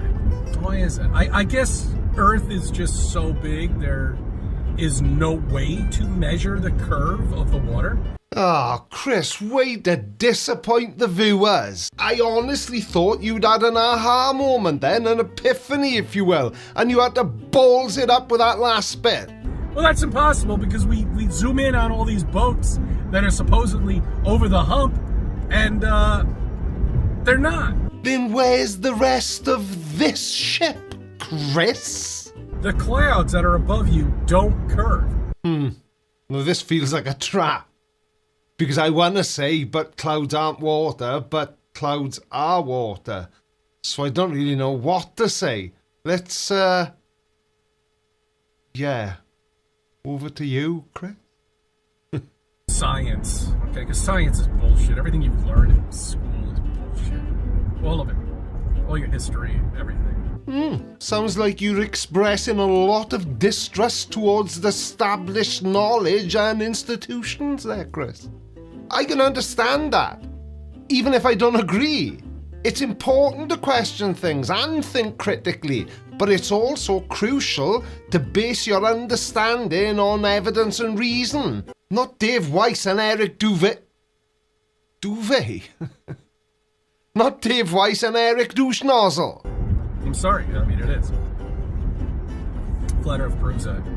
I don't think Flat Earth proves that science is BS, Chris. I think that Flat Earth wishes science was BS, but it certainly doesn't prove anything. These rocks that you're looking at, I don't know what they are, but they're not what they say they are. See, now that is such a stupid thing that you'd only ever hear a flat earther saying. I don't know what those rocks are, but I know they're not what they tell us they are. What does that even mean? These are trees. Oh, here's another genius. Another one, breaking the law on the parkway. And recording YouTube videos while you're driving on the parkway is perfectly legal, Chris. Is it? No, I've driven on the parkway, and trust me, you do not want to be recording a YouTube video while you should be concentrating on the 15 million lanes of traffic surrounding you. Or at least that's how it felt to me as a driver from the UK. And the steering wheel's on the wrong bloody side of the car. They can break the law. They can go on these highways and put us all at risk. Well, you should be good then, Chris, because that's exactly what you do every time you make one of these stupid videos in your car. Oh, okay. The rays, in which I captured. Just fantastic. Absolutely beautiful. And God has created this for us to look at. But we're not supposed to figure everything out. Now, I don't completely disagree with that. Maybe there are certain things we're better off just not knowing, or certain things that we just will never be able to figure out. But when it comes to flat earthers, they have literally not figured out anything. There are things that we're not allowed to figure out. All right, we're not allowed to have any memory of where we were, how we got here, or how we chose to be here. That memory is lost. Memory is a complex process, Chris, and it's not always reliable. Our memories can be influenced by emotions, biases. Right, flat earthers? And even suggestions from others. Flat earthers. It's possible that some aspects of our past are simply inaccessible to our conscious minds, whether that's due to the limitations of memory or other unknown factors. You know, yeah, maybe we have deja vu. I don't know really what deja vu is. Now, deja vu is that eerie sensation where you feel like you've already experienced something, even though you know you haven't. Deja vu is that eerie sensation where you feel like you've already experienced something, even though you haven't. It's like your brain is playing a trick on you, making you feel like you're reliving a moment from the past, but you're really not. I've had double deja vu. I've said that in a couple of videos. Well, of course you have. Fortunately, if it wasn't for social networking, you wouldn't be able to ever know me or ever see me or, contact me or anything like that. So we'll have to give it a plus on that. But in the long run, people are getting so addicted to this. That they've managed to convince themselves that something as ridiculous as the Earth being flat is true. Did I get it right? Did I? Even YouTube, when they continue to, you go down this black hole of YouTube, one video is being recommended to you, another video is some stupid videos being recommended to you, but no more flat Earth videos, unfortunately. They're gone. Then what's this all about? Because you're a flat earther who made a video that you uploaded to YouTube, and then I, who am not a flat earther, was able to really easily find it, and here we are. And if you do get one, it's going to be maybe 50 or 60 or 75 recommendations down from whatever, and then nobody looks that far. It's just like the internet. When you go to search something on Google or whatever it may be, you're not going to go searching on pages. Wait, there's pages on Google? I thought you just searched and whatever came up first, that was it. No way! Who cares? Doesn't matter right now. This is why I put these videos out. There's no studying here. There's nothing. I'm just putting my ideas out there for people to understand that they've been lied to. Shut up, you little bellend. Welcome back. In today's video, we will dissect delusions, smack down pseudoscience, and have a good laugh while doing it. Today's specimen, a classic from the Flat Earth's Greatest Misses collection, my pal Flatsoid. And his, shall we say, creative interpretation of how sunsets work. So let's crack on, shall we? Please subscribe. Okay. That's what the globe claims, guys. Well, I'll take your word for it, pal, because you haven't actually told us what we claim that about. That's what the globe claims the sun should be. Let me show you where it is. You still haven't told us where you are, because what you're showing us would vary depending on your location and the time of year, seasons, all that kind of stuff. The kind of stuff that only happens because the Earth is an oblate spheroid tilted on its axis. 122, 23? Oh yeah, I get you. Well, I'm glad one of us does, because I still haven't got a clue what he's talking about. Yeah. And there's the sun. That's due to the magnetic declination. That's why you got to calculate it. You got to keep moving it. 23, 122. It's around about 122, 123, guys. Right. Right. Right, now I'm still not completely certain where he's headed with this, but I'm sure, like every other flat earther, it'll become as clear as mud really soon. Now, this is just me thinking out loud, but you know, if you get like a laser pointer and you point it at something like at the desk you're stood at, it's really easy to control where that dot is. But then if you go outside and point it at something way off in the distance, suddenly it looks like you can't keep your hands still because of the distance the laser's traveling. That kind of, you see where I'm going with this? So isn't that a bit of a flaw for your very accurate measurements, Flatside? You've just pointed your phone in the sun's general direction and you're making some sort of claim about it being in the wrong place, I guess? So yeah, not everybody's perfect, Flats. You know, they're not perfect. You know, they can't get it right all the time. Well, I agree with you, 100%. And I assume you're talking about people like me, and you're right. We can't get it right all the time, but we still do it a little better than flat earthers because they can't get it right any of the time. Hey guys, good to see you guys. Yeah, well, this is Sunday Concalc, and this is the time of the observation. The globe claimed 118 degrees sunrise. That's the position of the sun from my location. Ah, right, finally I can see where this is going. Sun and date calculator, the flat earthers' favourite tool that they think helps them when all it does is we all know what it does. So your measurements were 2 or 3 degrees different from the 118 degrees that the globe model predicts, and you don't think that that may be down to the method you used? Because the way you measured the sun's degrees is like me trying to measure the distance to the moon by walking 1 foot carefully in front of the other until I get there. Which was on the rooftop at the place we just saw, where I observed it.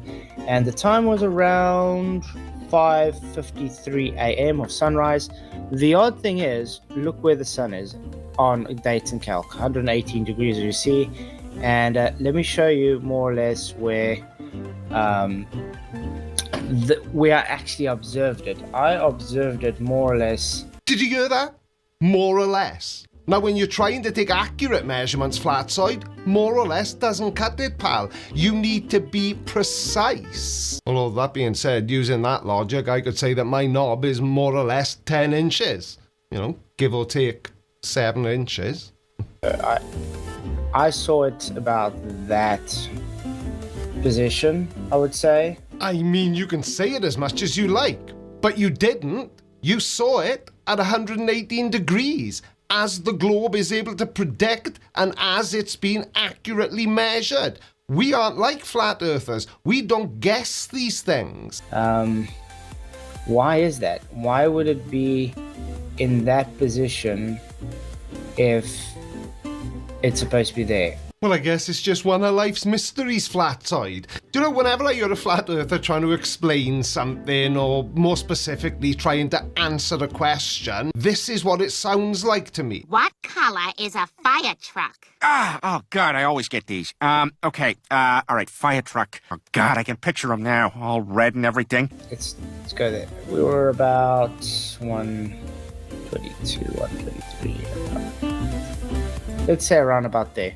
That's where we observed the sun at sunrise. That was where the sun was supposed to be at sunrise. That is a whole 3, 4 or 5 degrees off. Have you noticed that when Flatsoid says off, he sounds like a posh old man trying to shoo kids from his garden? Get off my lawn. Yes. Yeah, what the globe claims, blah, blah, blah, whatever, nobody cares. Do me a favour though, Flatsoid, because I know you'll watch this video as soon as you see yourself in the thumbnail. But can you show me, using your phone, what 3 degrees looks like? Because that was the method you used to measure the degrees of the sun using your phone. So can you do the same thing and show me what 3 degrees of difference would look like? Silly me, I almost forgot. In relation to the size of the Earth. And then people want to tell me why I don't believe in the globe. Well, simple. Because observation tells me the globe's false. And is that the main reason? Because what you just said is the Earth is flat because it looks flat to me.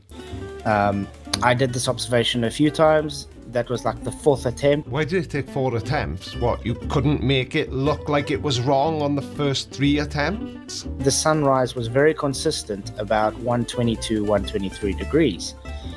Well, which is it? 122 or 123 degrees? You can't have it both ways, pal. You've got to be precise. This also comes to ask, why do the globers still push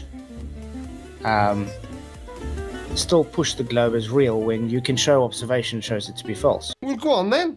Or is that what you think you've been doing? Because you haven't shown us anything. Because all the information you're using is based on whether or not your phone was pointed accurately at the sun. This is almost as stupid as Mikey Smith trying to take the sun's temperature. Damn! Or even the flat earthers that push sun calc as accurate. But hang on a second, you were using sun calc to prove that the measurements you so accurately took were right, and I don't get it. I spoke to Nikchu Takita the other day, and I told him, well, the sun calc is based for the globe, not for the flat earth, so he shouldn't be pushing the sun calc because it's inaccurate. But what you've just said is, I'm going to show you how to add up 10 plus 10, but the answer will be wrong. But I'm going to go ahead and show you anyway. So anybody that pushes sun calc as a flat earther has a big red flag in my book. You know who else has got a big red flag? Turkey. He's not going to pull Dan McKeegan and doctor this footage up, you know. Who's Dan McKeegan? Never heard of him. Well... Just so people not it's much. real and taking extra photos. Hey, beautiful. But what's the point in taking photos, Flatside? Photos don't prove anything. They're inadmissible as evidence. Isn't that what flat earthers say about any photos we can provide? To the left, that would be what the globe claims. See, I'm taking it off. That's what the globe claims, 118, and this is what we observed, 122 degrees southeast. According to an app on your smartphone which was placed ever so carefully on a table. That's a golden sun, my friend. Yes, golden it is. sun, yeah. Not There that we go, white, guys. So it's whatever the hell that was. It's about 4 to 5 degrees off of what the globe claims. 45. Because that's where the globe claims, around about there. I got That's you. where it's rising. Do you know, this is going to be one of the stupidest things I've ever seen a flat earther do, and I've seen a lot of different flat earthers do a lot of different stupid things. When was the last time your finger was calibrated for accuracy, Flatside? Come on, really? Nobody is this stupid. Oh, That's where 425. it's rising. Right. Do you know, I thought you said See where this 45 carport percent. is? I See thought where you this said... carport is? Just about on the right between the carport and that wall is 118 Right. degrees southeast. Got you. Yeah. That's where the sun is. According to your phone and finger, yeah, we get it, Flatside. You don't have to keep highlighting how stupid this is. And that's what I've been observing for the last, every time we've been up here trying to observe the sunrise. And again, guys, wooden chair. I was even someone said I put magnets underneath the wooden chair. Well, I didn't think that, because that implies that you put some thought into what you did in the first place. And now you went and got another table guys- and came back. Yeah, guys, Right I now. want to just point out something. Look at the difference between how this sun looks and the one at TFE. Yeah, the one in TFE stayed in the sky for 24 hours, as the globe model predicts. And why suddenly bring up TFE anyway? Do you honestly think that your video proves anything in the first instance? And if it did prove anything, it most definitely wouldn't be that the Antarctic 24-hour sun was faked, because the sun is 3 degrees off from where your finger tells you it should be. Speak to land, because space ain't listening, yeah. The fact that you see this airplane sitting at the South Pole tells you that it's not possible. So you think that the best way to prove that it's impossible for an aeroplane to land at the South Pole is to show photographic proof of an aeroplane that has landed at the South Pole? pole. Shut up and sit down, you big bald. Please subscribe. In this video, I just want to address a couple of issues. There are genuine flat earthers, and then there are those people who want to create confusion. What is it with South Africa and flat earthers? But I happen to agree with you. There are two kinds of flat earthers. There's the kind who are so gullible they'll believe anything, and then there's the lying kind. You know, people like Dave Weiss and Eric Douchenozzle. And they'll just say whatever they need to keep the grift going because they're doing it for money. Show me the money. So you need to think, are these people confused, or they're deliberately creating confusion? Do you mean like the graphic you were just showing on the screen? This one. The one that says the Earth is flat, but you can see 24-hour sun at Antarctica. Mind games. But that's just not true. So which kind of flat earther does that make you? So they're going to play mind games with you. But you're only claiming that they're mind games because you disagree with the things they've said. But the things they've said were all based on the observations they made when they were there for themselves. Look, if someone says to you, I'm a flat earther, right? The Earth is flat. But you can see a 24-hour sun at Antarctica. Then they would be a liar. And none of the flat earthers that attended the final experiment said that anyway. Or at least I don't think they did, or I hope they didn't. Well, they're referring to the Antarctic, where the sun can be viewed across the entire Antarctic from any location at the same time. Well, then there can't be an ice wall. Then it's lucky there isn't one, isn't it? Have you heard of axial tilt? It's the reason we have seasons and the Antarctic gets extended daylight during its summer. It's not magic. It's science. Yes, science! Try tilting a globe and shining a light on it. You'll see exactly the same effect. Or, you know, just look at a diagram of the Earth's orbit. Basic astronomy, not rocket science. Unless you're a flat earther, then maybe it is. Put everything in perspective. What they're saying is there can't be an ice wall. If there's no ice wall, then the Antarctic must be like a continent that's rotating. And it is. We've checked. We've taken photographs of it from space and everything. And I was just wondering, how many photographs do you have of the actual flat Earth taken from actual space? Because we got millions. Then this can't be true, and so the map can't be true, and therefore the Earth can't be flat. Hang on, if I made a boo-boo here, is this guy even a flat earther? Because those three things are all things that people like me say to flat earthers all the time. So do you understand? No, not even a little bit. They're playing games with you. So they'll say they're flat earthers, but they're just Masonic pimps. And suddenly everything becomes clear. Did you know that only 55% of the people who watch my videos have bothered to press the subscribe button? What's that all about? Right, so you're obviously talking about the 4 flat earthers that attended the final experiment. And I've said this so many times, but try and make me not say it again. I called this right at the beginning. I said whichever flat earthers attended TFE, they would be cast out by all other flat earthers if they dare to be honest about what they saw down in Antarctica. They're disrupting your thinking with the truth. And as you're trying to put the pieces together, they're disrupting that. And as far as flat earthers' ability to do puzzles, somebody told me that somebody bought Flatsoid a jigsaw which said 5 years and up, and he was chuffed that it only took him 6 months to finish. So I heard. This final experiment, when they said that they went there to get some footage of the never-ending sun, right, they went to Narnia, they went to the South Pole that doesn't exist. And the fact that they all had GPS trackers with them that anybody could look at to verify their location doesn't help you at all. Narnia and the South Pole are made-up lands. Narnia, yeah, of course it's made up. But the South Pole, there's people there now. Like real, actual people. They don't exist. Yeah, I got that from when you said they aren't real, they don't exist. It's sort of implied when you say that. They can show you a map. It's just an image. It doesn't make it real. I completely agree. Look, they play mind games with you. This mind game starts when you're a young child. You just need to ask the questions. Why didn't your father give you the presents dressed as himself?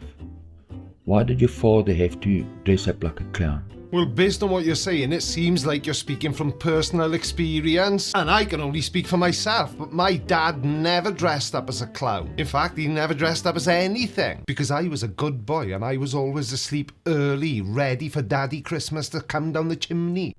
Because that's how Satan operates. Anybody know a brickie? I need to get my fireplace blocked up. ASAP. Oh no, I don't actually, do I? Because Satan is only a concept which was created by Christians. Yeah, don't worry, forget about it. His pimps, his Masonic pimps operate in the same way. Now I think he's saying Masonic pimps, but he's South African accents, I don't get along with them. So if any of you watching this now are South African, is he saying Masonic pimps? Because if he is, I'd love to know what a Masonic pimp does. They play games. Sounds like a lot of fun. Where do I put my name down? Are they video games, board games? And I've already got the tattoo, look! Stop and think and ask questions. Yeah, but make sure they're not really stupid questions. You know, the type flat earthers ask. Anything that's the truth, they shatter that and disrupt it. Now, is that tooth or truth? It's so hard to tell with that accent. But why would they be shattering teeth? So we're going to have a look at Peter and Pete, and I'm going to show you how they deliberately cause disruption. I'm actually quite relieved, to be honest with you, because I thought he was going to use the Beavis and Butthead of Flat Earth to try and support his position. Look, they're talking bullshit. They're gonna misdirect you because they're pimps. They're Masonic pimps. Well, I've got to be honest, I am rather shocked to hear you call 2 other flat earthers Masons. I thought that sort of insult was reserved just for people like me. You must understand that the entire education system, this is how it works. And they just regurgitate the same bullshit. So are you saying you don't want people educated, or you do? Because if you don't, that would really help the flat earth side of this thing, wouldn't it? So I'm going to listen to Pete and Pete, and I'm going to show you how they create confusion.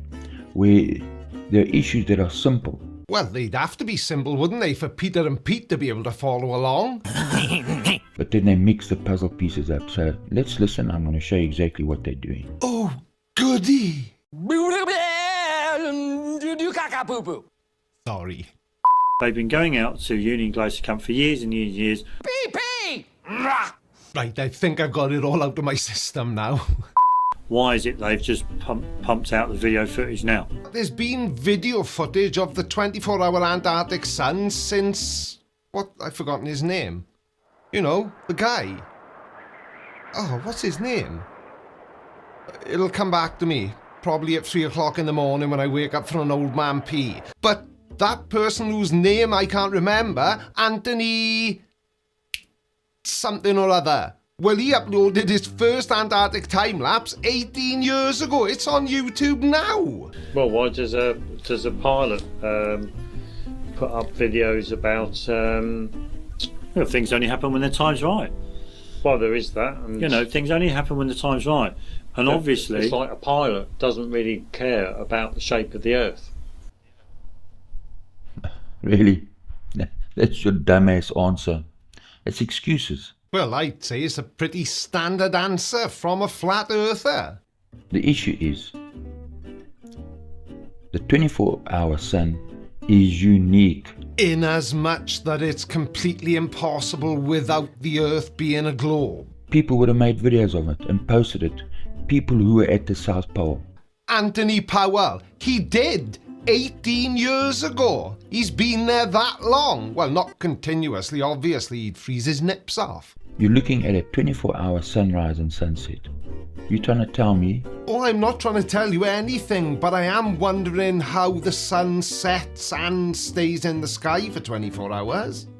The people were there because the time wasn't right, according to dumbass Pete and Pete. Now, while they might indeed be dumbasses, they are right in this instance. You've got to be in Antarctica at the right time of year to witness the 24-hour Antarctic sun. Maybe that's what they mean. No. They're talking horseshit, and instead this is what we get. Yeah, a brand new 24-hour time-lapse of the 24-hour Antarctic sun. That's why you're so butthurt in your video. The thing is, they're rotating around that central point, and yet they weren't about 900 kilometres away from the alleged South Pole, kilometres away from the alleged point in which the Earth rotates. Yeah, so I don't think Rory's animations actually. God damn it! Are you f***ing with me? Union Glacier is supposed to be about 1,000 kilometers from the pole. That means that camp is rotating in a circle, right? A circumference of 7,150 kilometers. Therefore, the speed of Union Glacier will be 297. Hang on a second, so let me get this straight. You're using the circumference of the Earth at the equator to calculate the rotational speed at a latitude much closer to the pole. That's like using the size of a pizza to measure the diameter of a pepperoni slice. You can't just swap distances like that. Of course your speed calculation's going to be wildly inflated if you use a massive equatorial circumference instead of the much smaller circle of latitude at Union Glacier. Basic geometry, people. It's not a conspiracy. And if this is the level of proof you bring into the table, then maybe you should stick the colouring book instead of trying to reinvent physics. That's the issue. If there was a South Pole, you would not be able to take a time lapse. Why?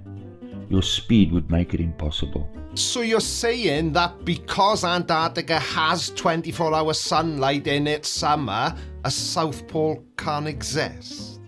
That's like saying the existence of the moon proves the Earth is flat. You're conflating two completely unrelated things. The 24-hour sun is due to the axial tilt, while the existence of the South Pole, well, that's just geography. They're not mutually exclusive, pal. It's called science. You might want to look into it. And as for the time-lapse part, there are numerous time-lapse videos of the 24-hour Antarctic sun that have been taken. So you're just plain good old-fashioned wrong about that too.